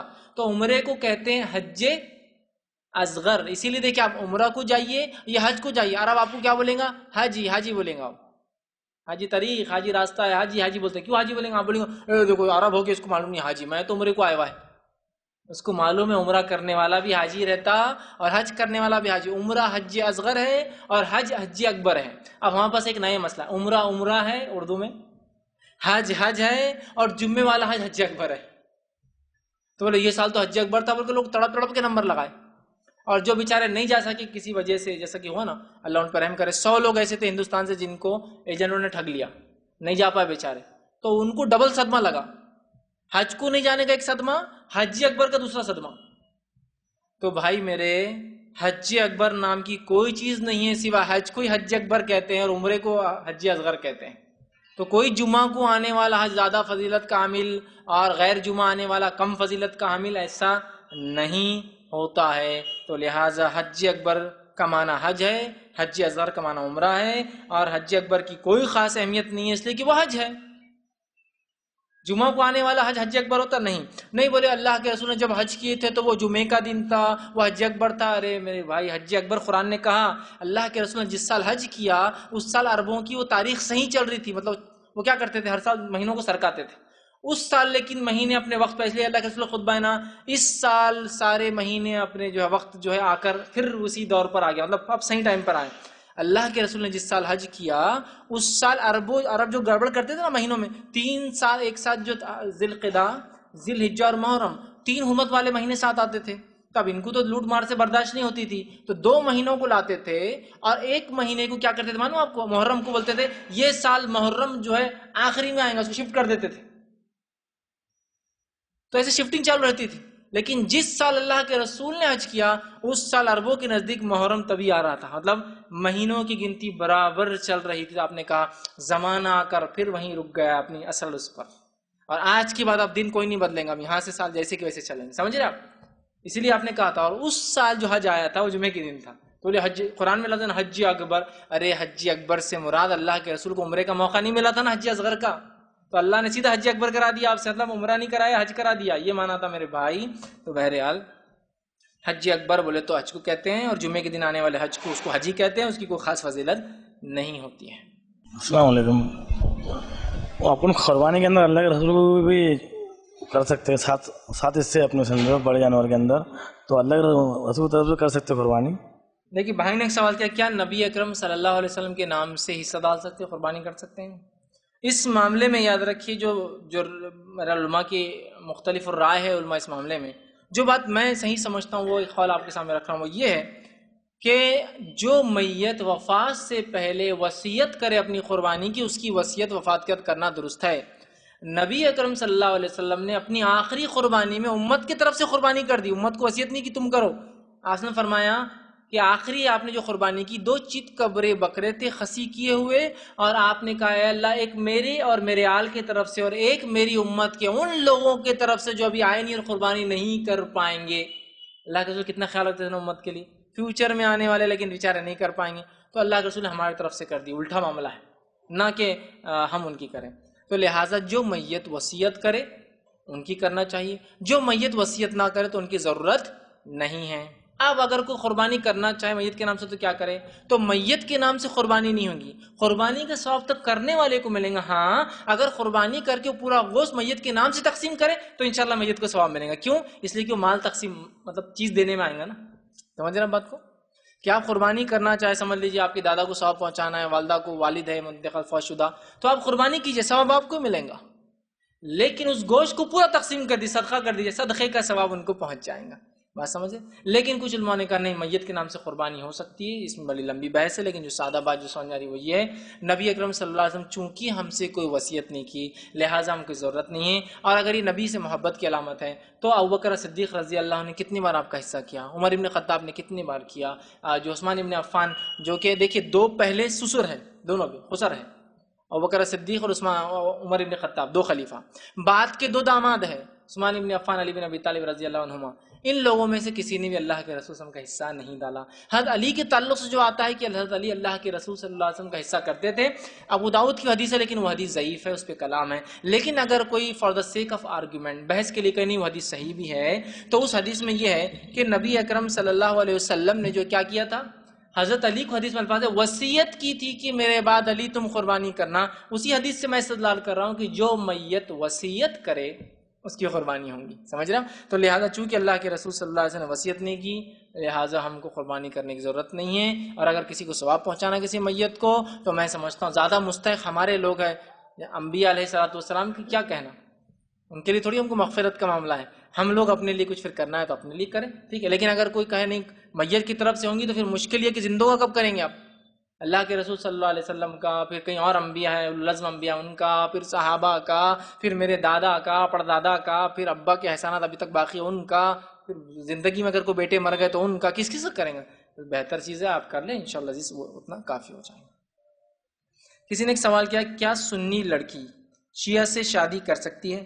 تو دیکھیے سنی لڑکی کا شیعہ سے کہنا، اہل روافظ جو ہوتے ہیں شیعہ سے شادی کرنا، یہ شریعتاً درست نہیں ہوگا، اس لیے کہ وہ سنت رسول کا مکمل انکار کرتے ہیں، اور اس کے علاوہ بہت سارے غیر اسلامی عقائد ہوتے ہیں، جیسے کہ ان کے اندر الگ الگ فرقے طبقے ہوتے ہیں، سب کے عقائد بہت مختلف، جس میں سے کچھ جیسا آپ دیکھیں علوی ہے یا پھر دروز ہے، ٹھیک، ان لوگوں کے عقیدے ہوتے ہیں حضرت علی کو ہی اللہ مانتے ہیں، جیسے کہ مہابھارت کے اندر ارجن جو ہے ارجن کی حفاظت کے لیے شری کرشنا نے اوتار لے کر آئے تھے اور ارجن کی ساری زندگی حفاظت کی، اسی طرح ان کا ماننا ہے نعوذ باللہ حضرت علی کے شکل میں اللہ دنیا میں آیا تھا اور اللہ کے رسول صلی اللہ علیہ وسلم کی حفاظت کرتا رہا۔ دوسرے کچھ ہے روافظ جیسے رابضی جن کو کہتے ہیں عام زبان میں، ان کا عقیدہ یہ کہ وہی مس پلیس ہو گئی، وہی غلط جگہ پہنچ گئی۔ اللہ کے رسول صلی اللہ علیہ وسلم کو حضرت علی کو پہنچنا تھی، جبرائیل علیہ السلام نے آ کے غلط جگہ پارسل دے کے چلے گئے۔ میں تو آپ سے ایک بیسک سوال کرتا ہوں، آپ کا کوریئر والا آدمی ڈالتا ہے کہ غلط جگہ پارسل، یہ بتا دو تو وہ پھر دیکھا جائے گا کہ جبرائیل نے غلط ڈالا تھا نہیں ڈالا، غلط ڈالا تھا وہی کو۔ آپ کا کوریئر والا غلط جگہ نہیں دیتا ہے اور آپ بول رہے ہیں کہ جبرائیل غلط جگہ، جس کے تعلق سے اللہ نے گواہی دیتی نزل بہ روح الامین، اس کو لانے والا فرشتہ امانت دار ہے، خصوصیت ہے ان کی روح الامین۔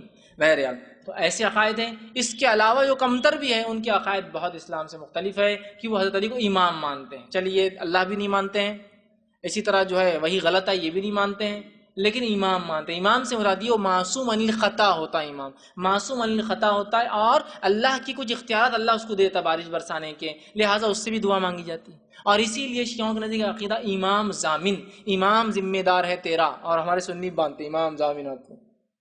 شیعوں کے 12 امام کے نام سے بنتا ہے کہ امام ضامن، امام ضمانت لیتا ہے تمہاری حفاظت کی، اس لیے ہمارا دولہا بن کے آتا ہے امام ضامن، اب حفاظت شروع ہوگی میری۔ تو وہ عقیدہ رکھتے ہیں کہ امام کو اللہ و معصوم ہوتے ہیں، اسی لیے اپنے آپ کو معصومین کہتے ہیں، ہے نا، یہ اپنے آپ کو معصومین کہتے ہیں، ٹھیک ہے، ان کے اس پہ دیکھیے لکھا ہوا بھی ہوتا ہے جماعت المعصومین، مطلب یہ ایسے لوگوں کو مانتے ہیں جو کبھی خطا نہیں کرتے، ان کے امام پورے کے پورے معصوم تھے۔ تو یہ عقیدہ بھی غلط ہے، انسان گناہ کرتے ہیں، ہم جانتے ہیں، انبیاء کی ذات کے علاوہ سب سے خطائیں اور گناہ ہوتے ہیں، تو کہتے ہیں معصوم ہے، پھر اللہ کے اختیارات میں اختیار بھی ہے، کہتے ہیں یہ دے سکتے وہ دے سکتے فلاں کر سکتے، تو لہٰذا ان سے نکاح نہیں ہو سکتا، اس لیے کہ ان کے غیر اسلامی وہ ہے۔ اسی طرح شیعوں کا ایک ایسا طبقہ ہے جن کو جو ہے آپ جو ہے یمن کا ایک شیعوں کا ایک طبقہ ہے، وہی ایک ایسا طبقہ ہے جس کو علماء نے جو ہے سنیوں کے اندر گنا ہے، یاد رکھی ایک ایسا طبقہ ہے، یاد رکھی زیدیہ، ٹھیک، ایک طبقہ ہے۔ زیدیہ میں بھی 2 قسم ہوتی ہیں، ایک روافظ میں بھی ہوتے ہیں، لیکن یمن کا زیدیہ جو فرقہ ہے یہ اہل سنت والجماعت سے ہے۔ کچھ معاملے میں حضرت علی کی تائید ہے، پولیٹیکلی حضرت علی کی تائید کرتے ہیں، لیکن بقیہ نہ کسی کو گالی دیتے ہیں، خلفاء راشدین کو مانتے ہیں، باقی سب ہے، تو لہٰذا علماء نے کہا ہے کہ وہ یمنی زیدیہ جو ہے، ٹھیک، ان کے حد تک جو ہے مانا جائے گا کہ وہ سنیوں میں سے ہے، بقیہ کو بہرحال پھر نہیں مانا جائے گا، لیکن بہرحال ہم ہندوستان میں نہیں جانتے یہاں کے زیدیہ کیا وہی ہے، واللہ عالم۔ تو بہرحال تو ان سے نکاح درست نہیں ہوگا۔ اب رہا معاملہ کیا سنی لڑکی شیعہ سے شادی کر سکتی ہے، تو اب الٹا بھی ہو سکتا ہے، کیا سنی لڑکا جو ہے شیعہ لڑکی شادی کر سکتا ہے؟ دونوں کے لیے نہیں، یاد رکھیے، نہیں اہل کتاب کو تو ہے نا، تو مرد شادی کر سکتا ہے اہل کتابیہ سے، یہود عورت سے یا عیسائی عورت سے، تو کیا شیعہ سے عورت نہیں، مرد بھی نہیں کریں۔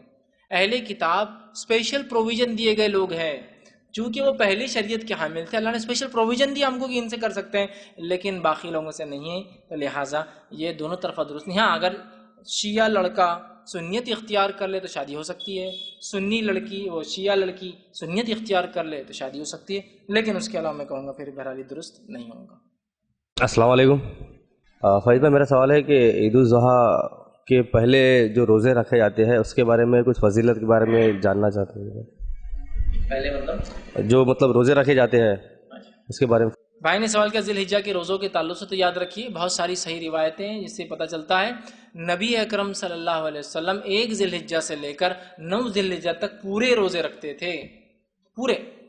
عرفے کا روزہ تو خاص ہے، وہ ایک الگ چیز ہے، لیکن اللہ کے رسول کا معمول یہ تھا صلی اللہ علیہ وسلم، آپ 1 ذی الحجہ سے لے کر 9 ذی الحجہ تک پورے روزے رکھتے تھے، تو لہٰذا بڑا بہترین موقع ہے۔ اور ان ایام میں 1 ذی الحجہ سے 10 ذی الحجہ تک انسان جو عمل کرے گا، ان ایام میں کیے گئے عمل اللہ کو سب سے زیادہ محبوب ہے، حتیٰ کہ رمضان سے بھی زیادہ، سب سے زیادہ کا لفظ ہے، بہت محبوب ہے، یاد رکھیے۔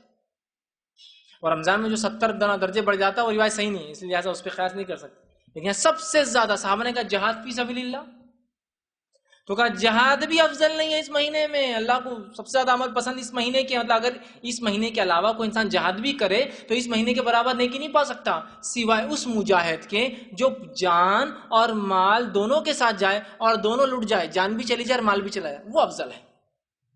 غیر ذی الحجہ کی مطلب 10 دنوں کے علاوہ اگر کوئی انسان جہاد کرتا ہے اور اگر مال بھی چلا جاتا ہے پورے مال سے لڑتا ہے، پوری جان سے لڑتا ہے اور مال بھی چلا جاتا ہے اور مر بھی جاتا ہے، تو وہی انسان صرف افضل ہے، باقی تمام عمل مفضول ہے، پھر اتنے افضل ہے۔ تو ان ایام میں صدقات، خیرات، تلاوت قرآن، نوافل کا اہتمام، روزوں کا اہتمام زیادہ سے زیادہ کرنا چاہیے۔ تو لہٰذا ان پورے کے پورے 9 دنوں آپ روزے رکھ سکتے ہیں، کیونکہ 10واں دن عید کا ہے تو روزہ بہرحال اسے منائیں، لیکن عمل کے اعتبار سے 10 تک کے کیے گئے عمل سب سے زیادہ اللہ کو پسندیدہ ہے۔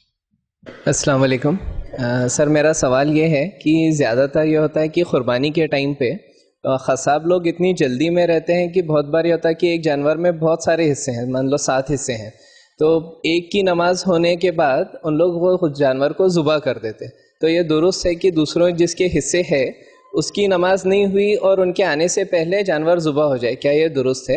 اور دوسرا سوال یہ تھا آج کے سبجیکٹ سے ریلیٹڈ کہ غرور اور تکبر سے بچنے کے لیے کوئی اسپیسیفک ذکر ہے جو ہم خالی ٹائم پہ، فری ٹائم پہ پڑھتے رہیں کہ اللہ تعالیٰ ہماری حفاظت کرے؟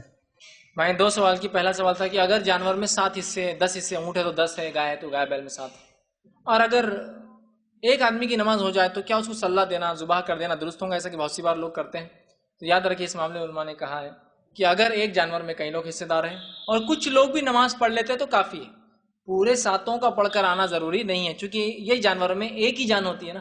چھوٹے جانور کو تو آپ کا اگر اکیلا بکرا ہے، بھیڑ ہے، بکری ہے، مینڈی ہے تو آپ کو رکنا ہی پڑے گا، لیکن بڑے میں 7 ہے تو کچھ لوگ بھی نماز پڑھ لے تو انشاءاللہ عزیز قربانی کی جا سکتی ہے۔ دوسرا بھائی کا سوال تھا کہ اگر انسان تکبر غرور نہ ہو اس کے لیے کیا کوئی دعا ہے؟ تو یاد ہے کہ تکبر گھمنڈ نہ ہو، بلکہ کچھ دعائیں ایسی آتی ہیں آپ صلی اللہ علیہ وسلم کی جس کے لیے آپ نے مسکینوں میں رہنے کے تعلق سے دعائیں کی ہیں، آپ حصن المسلم دعاؤں کی کتاب لیں، اس کے اندر انشاءاللہ وہ دعا بھی آپ کو مل جائے گی۔ تیسرا یہ کہ غرور اور تکبر سے بچنے کے لیے ایک میں سلوشن جو دے سکتا ہوں وہ یہ ایک عام زبان میں آپ سلام میں پہل کیجیے، غرور تکبر سے انسان بچ جاتا ہے۔ اکثر غرور تکبر کا پہلا مظہر ہی ہوتا ہے کہ آپ انتظار کرتے وہ حقیر ہے اس نے کرنا، وہ غریب ہے اس نے کرنا، وہ بیٹی والا ہے اس نے کرنا، وہ بعد میں آنے والا ہے میرا پڑوسی مجھ کو کرنا، میں مالدار ہوں، میں باس ہوں اور وہ سب آرڈینیٹ ہے اس نے سلام کرنا۔ تو فرسٹ انسٹنس میں کہوں گا ایک مسلمان کے لیے تکبر سے بچنے کا سب سے بہترین طریقہ سلام میں پہل کرنا شروع کرتا ہے۔ سلام اول کرنے سے خود بخود عاجزی آتی ہے انسان کے اندر، پہلا کام ہے۔ دوسرا، اللہ کی نعمتیں، جن نعمتوں کی وجہ سے آپ کو ایسا لگ رہا ہے کہ میں اونچا ہوں، سمجھ رہے اونچا ہوں، ان نعمتوں کے زوال کے بارے میں فوراً سوچ لینا۔ زوال چلے گئی تو نہ چلے گئی تو پھر اس کے ساتھ ہی رہنا پڑے گا، تو اچھا ہے بھی سے اچھا ہے، سمجھ نا۔ آج میرے پاس گاڑی ہے تو میں تکبر میں ہوں، لیکن کل نہیں رہی تو نہیں رہی تو اپن کیسے رہیں گے ساتھ؟ ویسے رہو، تاکہ رہی بھی تو وہی سلوک، نہیں رہی بھی تو وہ سلوک، سمجھ رہے آپ بات کو؟ تو لہٰذا پہلے سلام میں پہل کیجیے۔ اللہ کی نعمتوں پر جب بھی کبر آنا شروع ہو تو اس کے زوال کا وہ کر لیجیے۔ میری یہ صدری بہت اچھی ہے، میرے کو تکبر آ رہا، لیکن کل پھٹ جائیں گی یہ، آج ہی ہو سکتا صرف زیادہ ہو جائے تو کٹ گئی تو، اور دھوبی نے خراب کر کے دیا تو نہیں جان دو، سمجھ نعمتیں چھین زوال، ارے نہیں زوال آنے والا، ہر چیز ختم ہونے والا، تو فوراً ہو میری صحت بہت اچھی ہے اس لیے میں فلاں ہوں، ارے لیکن ایک بیماری ہو جائے 10 دن پڑ جائے بستر پہ تو آدمی کا سب سیر لگ جاتی ہے، ایک طرف ہے راستے لگ جاتی، 10 سال بنایا ایک ہفتے میں غائب ہے نا۔ نہیں میں جو ہے بہت خوبصورت ہوں، ایک ٹائیفائڈ بتا دیتا آپ کتنے خوبصورت اور کیا ہے، پورا آپ کا رنگ نکال کے لا دیتا آپ کو ریئلٹی ہے نا، تو ارے نہیں زوال ہو سکتا ہے، نہیں اس پہ تکبر نہیں کرنا چاہیے۔ آپ یہ یاد رکھنا چاہیے ان چیزوں کو، زوال کا خیال آتے آدمی ایک دم نہیں توبہ اللہ، بہت غلط خیالات آ رہے تھے، صحت ہے تو بیماری آ سکتی ہے، صحت فلاں ہو سکتا ہے، مال ہے اور چلا گیا تو نہیں ماشاءاللہ۔ تو اس سے کیا ہوتا ہے آدمی میں عاجزی انکساری ہوتی ہے اور غرور نہیں آتا۔ تیسرا، ایسے لوگوں کی صحبت اختیار کیجئے کہ اگر آپ کو پتا ہے یہ ٹائم پر مجھ میں تکبر آ جاتا ہے تو ان کو بتائیے میرے پہ آتا ہے، میرے کو فوراً روکنا ہے میرے کو، تو پھر ایسے دیندار لوگوں سے دوستی رکھیے کہ فوراً آپ کو بولیں گے ارے بھائی بہت اکڑ رہے تم آج ذرا، ارے اکڑ رہا میں سے غلطی ہو۔ دینداروں کی صحبت، وہ صحبت آپ کو مجبور کریں گی۔ آپ دیکھیے سلام میں بھی پہل کر رہے، سمجھ لیجیے نعمتوں پہ زوال پہ بھی ڈر، لیکن دیندار صحبت نہ ہونا تو پھر کبھی نہ کبھی تھوڑے دن بعد وہی اکڑ کا شروع ہو جاتا ہے ابھی تو بہت اچھے اللہ، دیکھیے آدمی سمجھے ہندوستان میں اللہ میرے کو گلف میں جاب دے دے، بھیکاری کا بھیک مانگ رہا اللہ سے، چونکہ یہاں کی انکم پور نہیں رہی ہے، اللہ دے دے، وہاں جاتے اکڑ چالو میں گلف میں کام کر، یہاں تو رو رہا تھا گلف میں جانے کے لیے، وہاں جاتے اکڑ، تو پھر یاد کر نہیں اگر واپس آ گیا ویزا کچھ ہو گیا ہکا لیا، نہیں بھائی زوال کبھی ایسا، چلو واپس آ جاؤ، کہ لگے نا نہیں باہر سے آیا کیا انڈیا کا رہنا، نہیں یار یہ آدمی جیسا تھا ویسی، اس میں کوئی تبدیلی ہے، ورنہ آدمی گلف جا کے آیا تو آتے ارے کیا دھول اڑتی ہے اورنگ آباد میں، تو دیکھنا پڑتا 30 سال ادھر ہی تھے تم دھول میں، 1 سال میں دھول زیادہ لگ رہی تم کو، نہیں ایسا اللہ نے وہاں نعمت دی ہے، وہاں دھول نہیں تھی کیا نا، یہاں آپ نا دھولے ولنا اپنا ایک مزہ ہے یہاں کی مٹی کا، یہ بھی انجوائے کرو. جہاں برف ہے وہاں تو مٹی دیکھنے کو ترس جاؤں گے تم، ان کا اپنے کی زندگی سمجھ. تو تکبر فوراً زوال نہیں، زوال آ گیا تو یہاں سے جا رہے تھے اللہ سے گرلا رہے تھے اللہ ہمیں رزق کی کشادگی کے لیے، وہاں جا کے تکبر کر رہے. ارے نہیں، زوال. اور ایسی صحبت جو آپ کو تاکید کرے کہ دیکھو کہیں گڑبڑ ہو رہی ہے، تھوڑا اپنے آپ کو کنٹرول میں لائیے. تو انشاءاللہ یہ 3 چیزیں ہوں گی تو کچھ نہ کچھ حد تک انسان جو ہے کنٹرول میں آ جاتا ہے، اور پھر وہ جو ہے کبر و تکبر کی طرف نہیں جاتا ہے. جی السلام علیکم. اگرچہ ہمیں عرفات کا ایک روزہ رکھنا ہے تو کون سے عرفات کو دیکھنا چاہیے، یہاں کے یا سعودی کے، یا دونوں بھی رکھ سکتے؟ بہرحال اس معاملے میں جو ہے بہت سارا اختلاف اس سال پایا گیا، اور وہ یہ ہے کہ کب رکھنا چاہیے ذی الحجہ کا روزہ. مطلب یہ جو عرفے کا روزہ جو کہتے ہیں 2 سال کے گناہوں کا کفارہ ہے، تو یہ کب رکھنا چاہیے کہ 9 ہمارے ہندوستان کی 9 ذی الحجہ یا سعودی عرب کی 9 ذی الحجہ. تو اس معاملے میں نے پچھلی مرتبہ بھی جو ہے کچھ اقوال علماء کے نقل کیے تھے، لیکن بہرحال میں ان اقوال کو نقل نہ کرتے ہوئے ایک سادہ اگر کوئی ایک انسان جاننا چاہتا ہے تو اپنے علاقے کی 9 ذی الحجہ کو رکھے. اس لیے کبھی کبھار مسئلہ یہ ہوتا ہے کہ آپ اقوال رکھتے ہیں لوگوں کے کہ علماء کی ایک جماعت، اور وہ اقوالی وجہ بن جاتے ہیں آپ کو نشاندہی کرے انہوں نے ایسا بولے انہوں نے ایسا کرے، جبکہ وہ بھی اقوال موجود ہیں. امت کو دینا چاہیے جب بھی ہم کسی چیز کو بیان کریں، ہمارا کام ہے کہ ہم تمام چیزیں اگر ایک میں موجود ہے بتا دیں. لیکن کبھی کبھار لوگ اسی کو لے کے آپ کو جھنجھوڑنا شروع کر دیتے. اب بولو امریکہ والے کیسا رکھیں گے، تم بول رہے کہ 9 عرفے کا ایک روزہ سعودی عرب کی 9 کے حساب سے رکھا جائے گا، تو امریکہ میں تو عید ہو جاتی اس دن، تو ان کو تو نہیں ملیں گا. ٹھیک ہے، لیکن علماء کی جماعت کا ایک قول ہے یہ بھی رکھنا درست تھا. بہرحال آپ کو لگ رہا وہ ہے تو ان کے لیے پھر وہ قول ہے دوسرا والا کی جو سادی بات ہے وہ کیا ہے 9 ذی الحجہ. تو بہرحال ایک سب سے سادہ اصول یہ ہے کہ اپنے علاقے کی 9 ذی الحجہ کو آپ روزہ رکھ لیں، انشاءاللہ العزیز یہ روزہ کفایت کر جائیں گے. ٹھیک، لیکن اگر کسی کو پتہ چل رہا ہے اور وہ رکھنا چاہ رہا وہاں کی 9 کا بھی، ایسا بھی جیسا ابھی ہو گیا 2 دن ہو گیا، تو میں کہوں گا اس میں کوئی حرج ہی نہیں ہے، اس لیے کہ نبی اکرم صلی اللہ علیہ وسلم تو پورے 9 روزے رکھتے تھے، تو کوئی حرج نہیں. کچھ علماء نے کہا 2 رکھ لو اگر ایک دن کا فرق آ رہا ہے تو، جیسا کہ ابھی تو 2 دن کا آ گیا حصہ، لیکن ایک دن کا ہے تو آج اور کل کا رکھ سکتے، مطلب کل اور آج کا رکھ سکتے تھے، یہ بھی ہو سکتا. تو بہرحال لیکن وہ اس نیت سے نہیں ہے کہ ایک روزہ اکیلا نہیں رکھنا چاہیے 2 رکھنا، ویسا نہیں ہے، آپ رکھ سکتے. تو لہٰذا آپ جو ہے 9 ذی الحجہ سب سے سادہ سب سے موٹا اصول ہے، ہر کوئی سمجھ سکتا ہے. آپ 9 ذی الحجہ کو اپنے علاقے کی وہ روزہ جو ہے رکھ لیں. کسی نے کہا کہ عورتوں پر قربانی کیا مستثنا ہے، کیا ان کو کرنا بھی جو ہے ضروری ہے، فرض ہو جاتی ہے. تو دیکھیے عورتوں پر قربانی کب فرض ہوتی ہے، شاید اس طرح کا سوال ہے. تو یاد رکھیے عورتوں پر قربانی فرض کا تو کوئی معاملہ ہی نہیں، اس لیے کہ قربانی تو نہ مرد پہ فرض ہے نہ عورتوں پہ فرض ہے. قربانی سنت مؤکدہ ہے. عمر ابن خطاب، ابوبکر صدیق رضی اللہ عنہ نے نبی اکرم صلی اللہ علیہ وسلم کی وفات کے بعد قربانی نہیں کی، صرف امت کو یہ بتانے کے لیے کہ یہ واجب اور فرض نہیں ہے. اسی طرح عمر ابن خطاب نے اپنی زندگی میں 2 یا 4 سال روایت میں آتا قربانی نہیں کی، تاکہ امت کو بتائے یہ صرف سنت مؤکدہ ہے، فرض اور واجب نہیں ہے. ٹھیک ہے، تو میں بھی یہ کہوں گا فرض اور واجب نہیں. اب فرض اور واجب نہیں ہے تو اس کا مطلب کیا، آپ نے تو پھنسا دیا ہم کو. پہلے بولتے 3000 کا حصہ بچ جاتا تھا، ہم بھی نہیں کرتے تھے.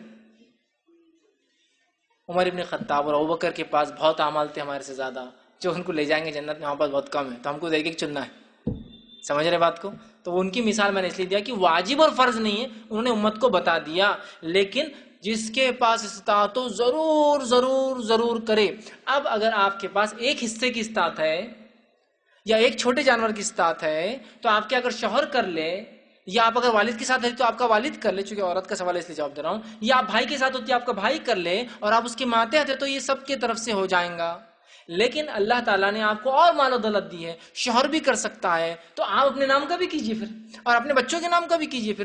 سادی بات تو یہ کہ ایک حصہ کافی ہو جاتا ہے، لیکن اللہ نے طاقت دیا تو کتنا بھی کیجئے. نبی اکرم صلی اللہ علیہ وسلم نے آخری قربانی کی 1 مینڈا اپنے اور اپنے گھر والوں کی طرف سے، مطلب 10 لوگوں کی طرف سے، آپ 1 اور 9 بیویاں 10. ایک مرتبہ زندگی میں آپ نے 1 بیل ذبح کیا، مطلب 7 حصے ڈالے 9 لوگوں کی طرف سے، اور ایک مرتبہ ایک قربانی آپ نے 100 اونٹ ذبح کیے، 1000 حصے ڈالے آپ نے. مل گیا ہم کو نمونہ. تو ایک کفایت کر جائیں گا اگر طاقت. آپ کا سوال ہے کہ عورتوں پر واجب فرض نہیں ہے، لیکن اگر اللہ نے آپ کو طاقت دی ہے تو میں آپ سے گزارش کروں ضرور آپ ایک حصہ ڈالیں، ضرور آپ ایک جانور کریں، چھوٹا کرے اور دیا ہے، بڑا کیجیے اور دیا ہے 10 بڑے کیجیے، کوئی مسئلہ نہیں، لیکن قربانی کیجیے. بہت محبوب عمل ہے، اس لیے کہ آپ کی حدیث ہے اللہ کو 10 ذی الحجہ کو، جس کو یوم النحر کہتے، خون بہانے کا دن ہے، اس میں خون بہانے سے زیادہ کوئی عمل بندے کا محبوب نہیں ہے. اسی لیے پہلے دن قربانہ کرنے کا ثواب زیادہ ہے. چونکہ سب سے زیادہ محبوب عمل ہے اس دن کا خون بہانا.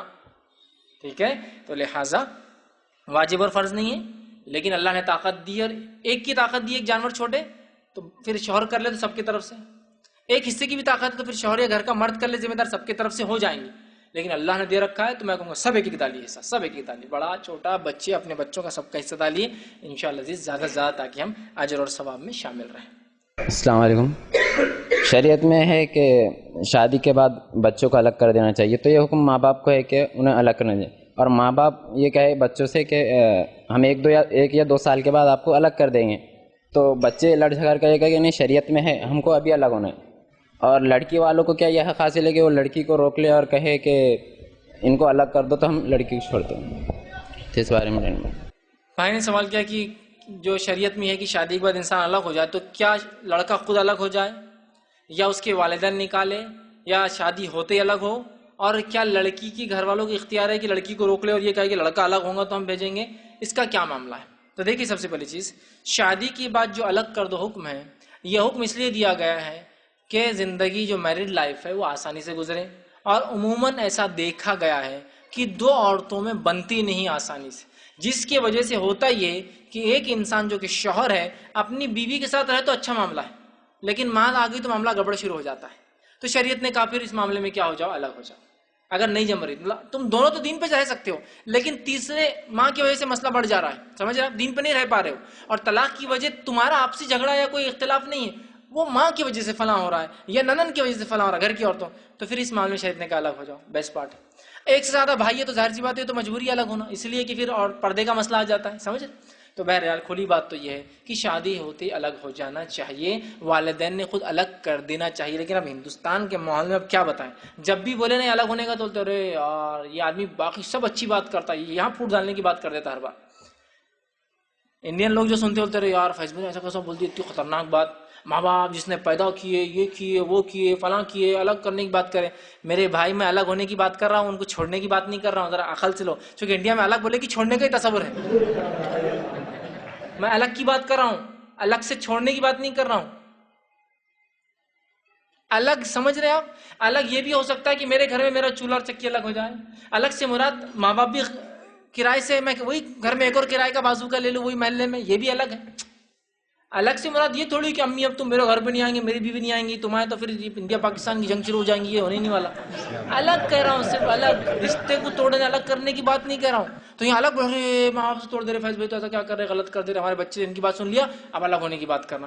ارے میرے ماں میں تو صرف کہہ رہا ہوں الگ, رشتہ توڑنے کی بات نہیں کہہ رہا ہوں میں. اور یہ شریعت کا یہ حکم بہت مطہرہ پاکیزہ حکم ہے. عمر ابن خطاب رضی اللہ عنہ نے ایک مرتبہ ایک لڑکے سے کہا تھا جس کے والد لائے تھے اس کی کمپلین لے کر, شکایت لے کر کہ میری بات نہیں سنتا. اس میں حضرت عمر نے لڑکے کے جو حق بتائے تھے وہ اولاد کے, اس میں ایک حق بتایا تھا جب بالغ ہو تو شادی کر دے, اور شادی کے بعد الگ ہونا چاہے تو الگ کر دے, حق ہے اس کا. سمجھ رہے بات کو. اور الحمدللہ عربوں میں آج بھی یہ ٹریڈیشن ہے. ہندوستان کے بارے میں گواہی نہیں دے سکتا ہوں, لیکن عرب علاقوں کی گواہی آج بھی دے سکتا ہوں کہ شادی ہونے سے پہلے باپ جو ہے بیٹے کا گھر ور سب کر دیتا, فلیٹ ہو جاتا, بولتا اب کھلی ولی ادھر سے سٹک جاؤ, تم ادھر نہیں رہیں گے, اب تم ادھر تمہارا ہو گیا, نکال دیتا ہو. اور اس کے بعد اس کا سلام کلام چالو اور اتنا ہی رشتہ. اس حد تک انہوں نے مانا ہوا ہے, اور بہت اچھا سسٹم ہے. رشتے اور محبتیں سب باقی ہے, سب باقی. ایک بلڈنگ بناتے ہیں پوروں کے فلیٹس الگ, نیچے ماں باپ, بڑا بھائی, چھوٹا منجلہ بھائی, یہ بھائی اس سے چھوٹا اس سے چھوٹا, پورا ادھر ادھر. سیکنڈ وائف تھی بازو ایک اور فلیٹ لیا ہوا, ان کے بچے پورے فلیٹ میں جائیں, سب پورے فرسٹ کلاس رہے, سب الگ الگ, چولہا سب کا الگ. شام ہو رہی ہے پوری عورتیں ساتھ کھانا کھا رہی ہے.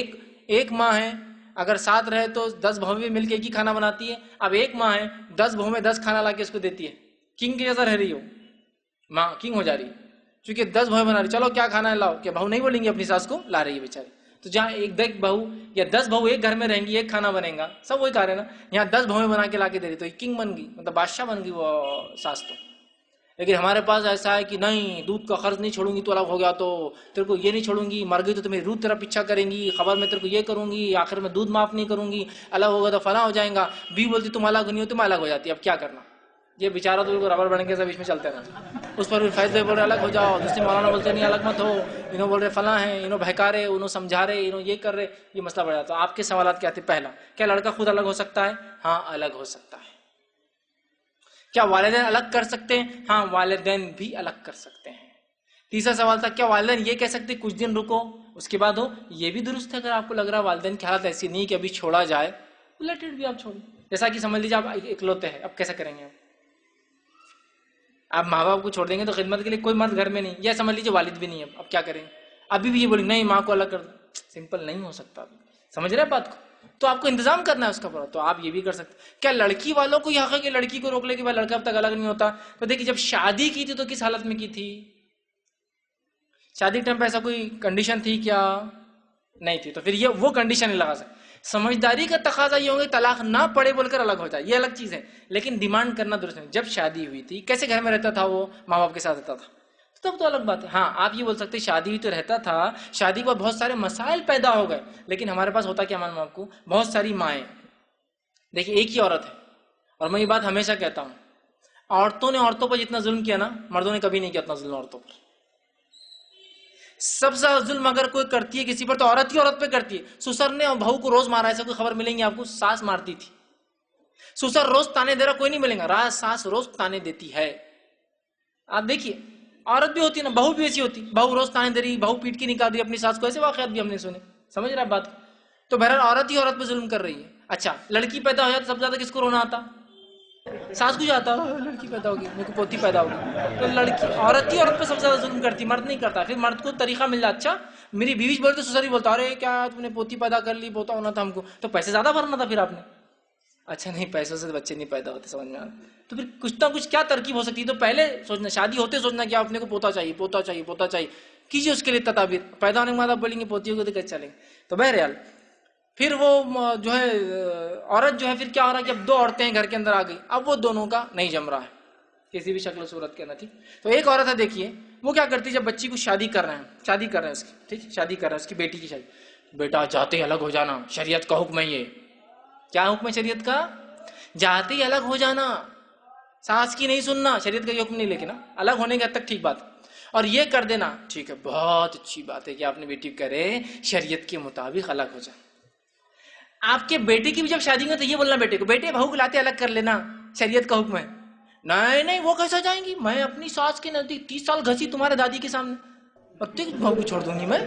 اور اپنی بیٹی گھر آئی تو بیٹے الگ ہوئے کہ نہیں، تمہارے شوہر کو بولو جلدی الگ ہونے کا ہے، تم کو الگ ہونا شریعت کے مطابق ہو رہی، اور خود کی بہو کو تو اگر الگ ہوئی نا تو میں بیٹے کو الگ کر لوں گی، طلاق دلا دوں گی تیرے سے. تو یہ شریعت کا ایک حکم دو عورتوں پر الگ الگ کیسے لاگو ہو رہا؟ بیٹی پہ الگ اور بہو پہ الگ. انصاف پسند عورت کیا بولیں گی، بیٹے اپنے گھر جاتے ہی تم الگ ہو جانا، میں نے تمہاری بھابھیوں کو بھی دیکھو الگ رکھی ہوں. ہمارے خاندان میں الگ ہونے کی پرتھا چلی آ رہی ہے، جو شرعی پرتھا ہے، مطلب شریعت کے مطابق یہ ایک سسٹم ہے، ہونا چاہیے. تو دیکھیے ایک ہی عورت ہے، دو پہلو دیکھیے اس کی. خود کی بہو کو تو چھوڑیں گے نہیں، 10 بہویں کسی کو بھی نہیں چھوڑ رہی آج تک، سب کو پکڑ کے رکھی ہوئی ہے، سب کو وہی ہماری ساس تو بولے ہم ہاتھ رکھ کے ہم پہ بیلن چلاتی تھی، اتنی تکلیف دی، ہم تو کچھ نہیں کر رہے، ہماری ساس تو ایک ٹائم بچاوا کھانا دیتے، ہم تو مطلب احسان کرے 3 ٹائم دے رہے تم کو.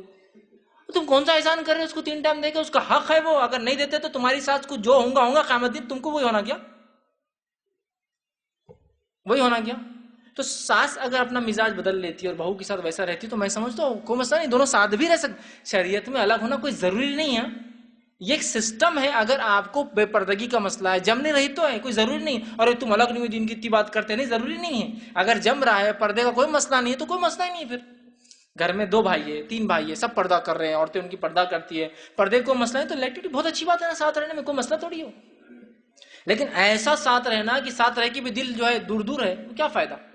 تو اگر جب وہ لڑکی آئی تھی آپ ساتھ رہ رہے تھے تو پھر روکنے کا حق تو نہیں ہے. ہاں بیٹھ کر بات کی جا سکتی کہ الگ ہونے کی کیا وجہ ہے، کیا شرعی ضرورتیں ہیں، کیا ہو رہا ہے، کیوں نہیں جم رہی ہے. اور 2 لوگ جب ساتھ رہ کے دین پر نہیں چل سکتے ہیں تو سب سے اچھا سولوشن الگ رہ کے چلیں. جیسا بہو ہے ساس ہے، نہیں چل سک رہے دین پہ ساتھ رہ کے، میں کہوں گا الگ ہو جائیے، اتنا ہی سمپل ہے. اب الگ بولے تو انڈیا میں سیدھا رشتہ توڑ دیے، اور معاملہ تو ایسا ہوگا کہ عورتیں بھی اس چیز کو سمجھیں. میں نے ایک مرتبہ ایک، اور بوڑھے لوگ ہوتے ہیں تھوڑا سا ان کا مزاج بدلتے جاتا ہے، وہ چاہتے ہیں کہ لوگوں کی سہانبھوتی سمجھتے نا، لوگ بولے ارے کیا ان پہ ظلم ہو رہا، ایسا لینا چاہتے لوگوں سے. ایک مرتبہ میں ایک جگہ گیا، وہاں ایک صاحب تھے، ان کے بہت سارے لڑکے تھے، اللہ نے ان کو دے رکھے ماشاءاللہ، اور ان کے والد تھے وہاں. میں جب گیا تو اچھے بیٹھے ہوئے، ایک دم بہترین بیٹھے ہوئے، اور جو ان کے کام ہے چل رہے، پوتا اور پوتیاں خدمت کر رہے، ناتے اور نوازیاں خدمت کر رہے سب. مجلس جمی، محفل جمتے ہی وہ شخص نے عجیب حرکت کیا، میں دیکھ رہا، اٹھ کر جھاڑو لے کے جھاڑو دینا چالو کر دی باہر کے آنگن کی. اب جیسے انہوں نے جھاڑو دینا چالو کرے، اب جو نئے مہمان آ رہے، ارے کیا رے ایسا رکھتے کہ اپنے باپ کو، گاؤں کا ماحول تھا، کیا رے ایسا رکھتے کہ اپنے باپ کو جھاڑو دے رہا نا وہ، اور انہوں نے جھاڑو لے کے بڑے آ رہے. کیا بولتے، اب بچے ہو گیا سب کا جدھر ادھر، کیا بولیں گے اپنے. میں بولا حضرت تم جب سے تو آرام سے بیٹھے ہوتے، میں کب سے دیکھا، تم صبح سے میں یہاں پروگرام میں آیا ہوا، تم بیٹھے ہوئے جب پبلک آنا شروع ہوئی تم نے جھاڑو دینا چالو کر دی. پبلک اٹریکشن ہو، ظلم ہو رہا. تو یہ تھوڑا یہ ایک ٹینڈنسی انڈیا میں کہ سب بتانا بہت ظلم ہو رہا بوڑھوں پر، اس سے نکلیے میرے بھائی. کہیں کو اپنی کمزوری خود کہیں کو بتا رہے کسی. چلیے بہویں کام نہیں کر رہی، میں سمجھا تمہارے بیٹے تو ہر خدمت کرتے نا، پھر تم جھاڑو دے کر کیا بتانا چاہ رہے پورے لوگوں کو اتنی مصیبت زدہ ہوں میں. اچھا آنے والے بہت شانے رہتے، وہ ایک پارٹ کو دیکھ کر لگتے پورا جیسا پورا دن بھر جھاڑو دیتا ہے ابا. پوچھ رہے بھی نہیں کہ حضرت تم ابھی جھاڑو دے رہے یا تم جھاڑو دیتے رہتے دن بھر، کچھ نہیں، بس ارے کیسے بیٹے اتنے دیتے اللہ نے ددا، کچھ کام کے نہیں ہے، نکو رے بابا یہ بیٹے ہونا نکو، کیا فائدے کے بیٹے. اچھا یہ بڈھا خود گھر پہ ایسی کرتا رہتا ہے، پھر ادھر بھی اس کو معلوم ہے چال کہ وہاں اپنے بیٹوں کو بدنام کرنا. تو ایک فطرت ہوتی ہے، اس فطرت کو بہت سی بات عورتیں لاگو کر دیتی ہیں. جیسے کہ دیکھیے اب شادی ہوئی گھر کے اندر، تو عورت دوسری عورت سے کیا سوال کریں، ادھر جن کے گھر میں بہو آئی اور جن کے گھر سے آئی، دونوں پہ سوالات کیا ہوتے ہیں دیکھیے میں بتاتا ہوں. ان کے گھر میں اب عورت آئی، ایک اچھی ہے کہ بہو کر رہی کا کام، پہلا سوال یہ، اور کچھ نہیں دوسرا، تم کیسے ہے، تمہاری صحت. بہو ادھر کیا سوال ہو رہا، اس کی ماں کیا کری بچی کی، زیادہ کام تو نہیں لے رہے، اچھی ہے کہ تیری ساس بڈھی ہو کیا ایسی ہے، اور وہ ننن چمرخ اس کو تو دبا کے رکھ. دونوں طرف دیکھیے کمنٹ کیسے چل، نہیں ہونے والا جھگڑا دیکھ. شادی میں نا بہت ہی وہ تیری ساس بہت وہ کر رہی تھی. اب میں بتاؤں گی بیٹے تیرے دری تیری ساس کو، تیرے شوہر کو، شوہر تیرا اچھا ہے مسئلہ نہیں ہے، لیکن تیری ساس اور تیری ننن جو ہے نا وہ پھولوں کے ساتھ آئے ہوئے کاٹے، ان کو نکالنا میرا کام بیٹا. یہ بولتی. ادھر کی عورتیں کیا بول رہی، انہوں نے نہیں دیکھو نا ماں شادی ہوئی لیکن اب تو کچھ کام نہیں کری. شادی کا دوسرا دن ہے، شادی دوسرے دن بات ہو رہی، کچھ کام نہیں کری، کچھ بھی نہیں کری. شام میں ہی سیدھا روم میں چلے گئی اپنے، اور صبح اٹھی اور جب سے بیٹھی پھر ماں کے پاس چل، کچھ نہیں کری شام سے جب تک. دلہن آتے دیکھیے سیکنڈ نائٹ کا ولیمہ نہیں ہے، کمنٹس ہو رہے ہیں کچھ نہیں کری. تو یہ کیا بولتی، بہت دبا کے رکھو آپا، نکلی ہوئی دکھ رہی بہت ادھر سے، شادی شدی نہیں تمہاری بہواں، اس دن ہی گھونگھٹ میں سے گھر رہی تھی سب کو، یہ اچھے چال چلان نہیں رہتے، گھرنا یہ کام نہیں کریں گی، تم کو دبا کے رکھیں گی. اچھا کرے تم نے میرے کو دیا، آج ولیمہ ہوں دو، کل کمر توڑتی اس کی، میں کل ہی دیو کمر توڑتی اس کی. ابھی کچھ نہیں وہاں، یہ دو پارٹیاں جو میں نے وہ ابھی شروع ہوگا عورتوں کا. یہ ماحول کو کب سدھاریں گے ہم لوگ، کب سدھاریں گے. ہماری بہو ماں کے پاس جاتی اور بہت بہک کے آ جاتی. کیا ہوتی ہے ہماری بہو ماں کے پاس جا کر بہت بہک کے آ جاتی، اس کی ماں بہکاتی ہے اس کو. کبھی اپنی بیٹی کی ساس سے بھی پوچھنا نا وہ کیا بولتی ہے آپ کے گھر کے بارے میں. ون سائڈ کمنٹ چلیں گے کیا، ہماری بہو کو ہم نہیں بھیجیں گے اس کے مائکے، کیوں بہک کے آ جاتی ہو.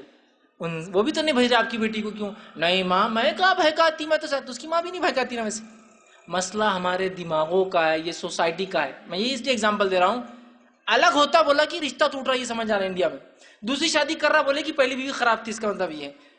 بھائی الگ ہو رہے مطلب دونوں میں جھگڑا ہوا ہی چھونگا کچھ تو بھی.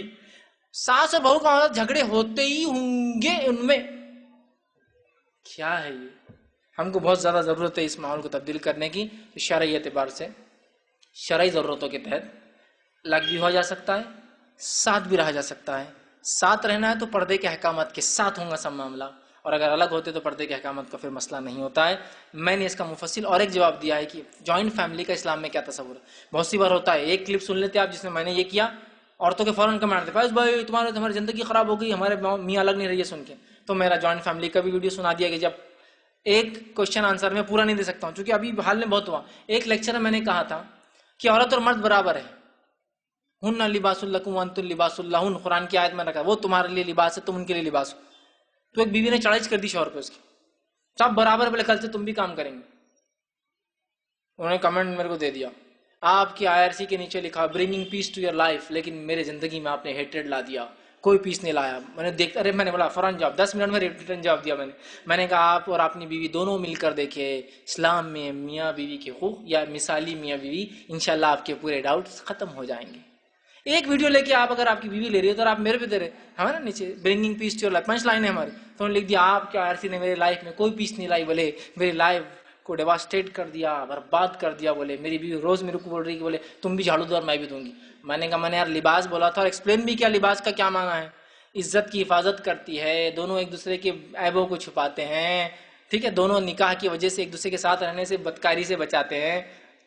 تو یہ بھی میرا لیکچر اسی کانٹیکسٹ میں لیجیے آپ. کیا کانٹیکسٹ ہے میرا اس کے اندر؟ کانٹیکسٹ یہ ہے، سوال بھائی کا تھا کیا شرعی اعتبار درست ہے؟ تو شرعی ضرورت کے تحت الگ ہونا بھی درست ہے اور شرعی ضرورت کے تحت ساتھ بھی رہا جا سکتا ہے، لیکن ساتھ ہو اور ملٹیپل لوگ بھائی ہو تو پردے کا نظم ہو، اور ویسا نہ ہو تو پھر بہرحال آرام سے آپ رہ سکتے ہیں.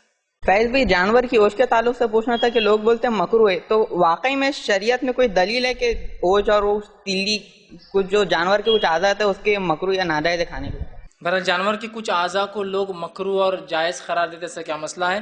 اس پر میں یہ کہوں گا کہ میرا ایک نیٹ پر میں مختصر دیتا ہوں، نیٹ پر ایک تفصیلی 15 منٹ کا بیان ہے جانور کی کون کون سے حصے مکروہ ہے. ٹھیک ہے، اس کو ایک بار آپ دیکھ.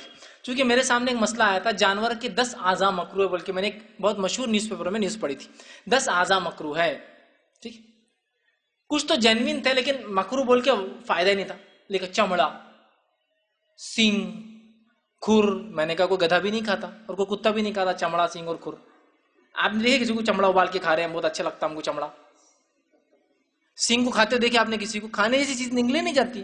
کھر کوئی کھاتا ہے تو دینے اننیسسری ایک سادے دین کے اندر کمپلیکیشن پیدا کرنا بولتے ہیں اس کو. 10 مکروہ میں یہ تو چلو ٹھیک تھا، سینگ، کھر اور وہ. اب دیکھیے آگے فوتے، ٹیسٹیز اس کے، ٹھیک، اس کے بعد تلی، تلی سمجھتے ہیں نا کچھ چھوٹا سا حصہ ہوتا پینکریاز، ٹھیک، تلی. اس کے بعد بوٹی، وجڑی جس کو بولتے ہیں، لارج انٹسٹائن، ٹھیک. ایسی کچھ چیزیں اس میں لکھی ہوئی ہے.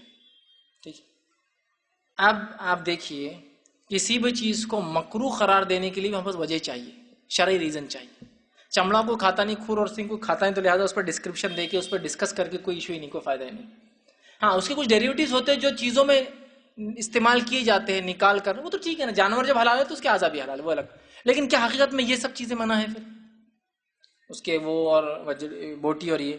تو یاد رکھیے اس معاملے میں عید الاضحیٰ سے پہلے کسی بھی جانور کی دکان پہ جہاں ریٹ لسٹ ہوتی ہے، اور خاص طور سے بکرے کی اس پہ ریٹ لسٹ ہوتی ہے، بڑے جانور پہ بھی ہوتی ہے بہت سی اسٹینڈرڈ دکانوں میں، وہاں جا کے دیکھیے لکھا ہوا رہتا بوٹی. ہم چھوٹے تو ہم بولتے بوٹی، پھر گوشت کیا ہے؟ بوٹی بولتے ہیں وجڑی کو، وجڑی سمجھتے ہیں، لارج انٹسٹائن کو بولتے ہیں. بوٹی 50 روپے کلو، چھوٹی آتے ریٹس لکھے ہوئے کس چیز کی. ہاں گردہ بھی تھا اس میں، لسٹ میں گردہ بھی حرام ہے. کیوں؟ تو بولے گردے میں سے پیشاب چھنتا. ٹھیک، اچھا، مطلب لاجک بھی اچھا تھا اس کے پیچھے، گردہ، فوتے اور بوٹی بھی تھا اس میں.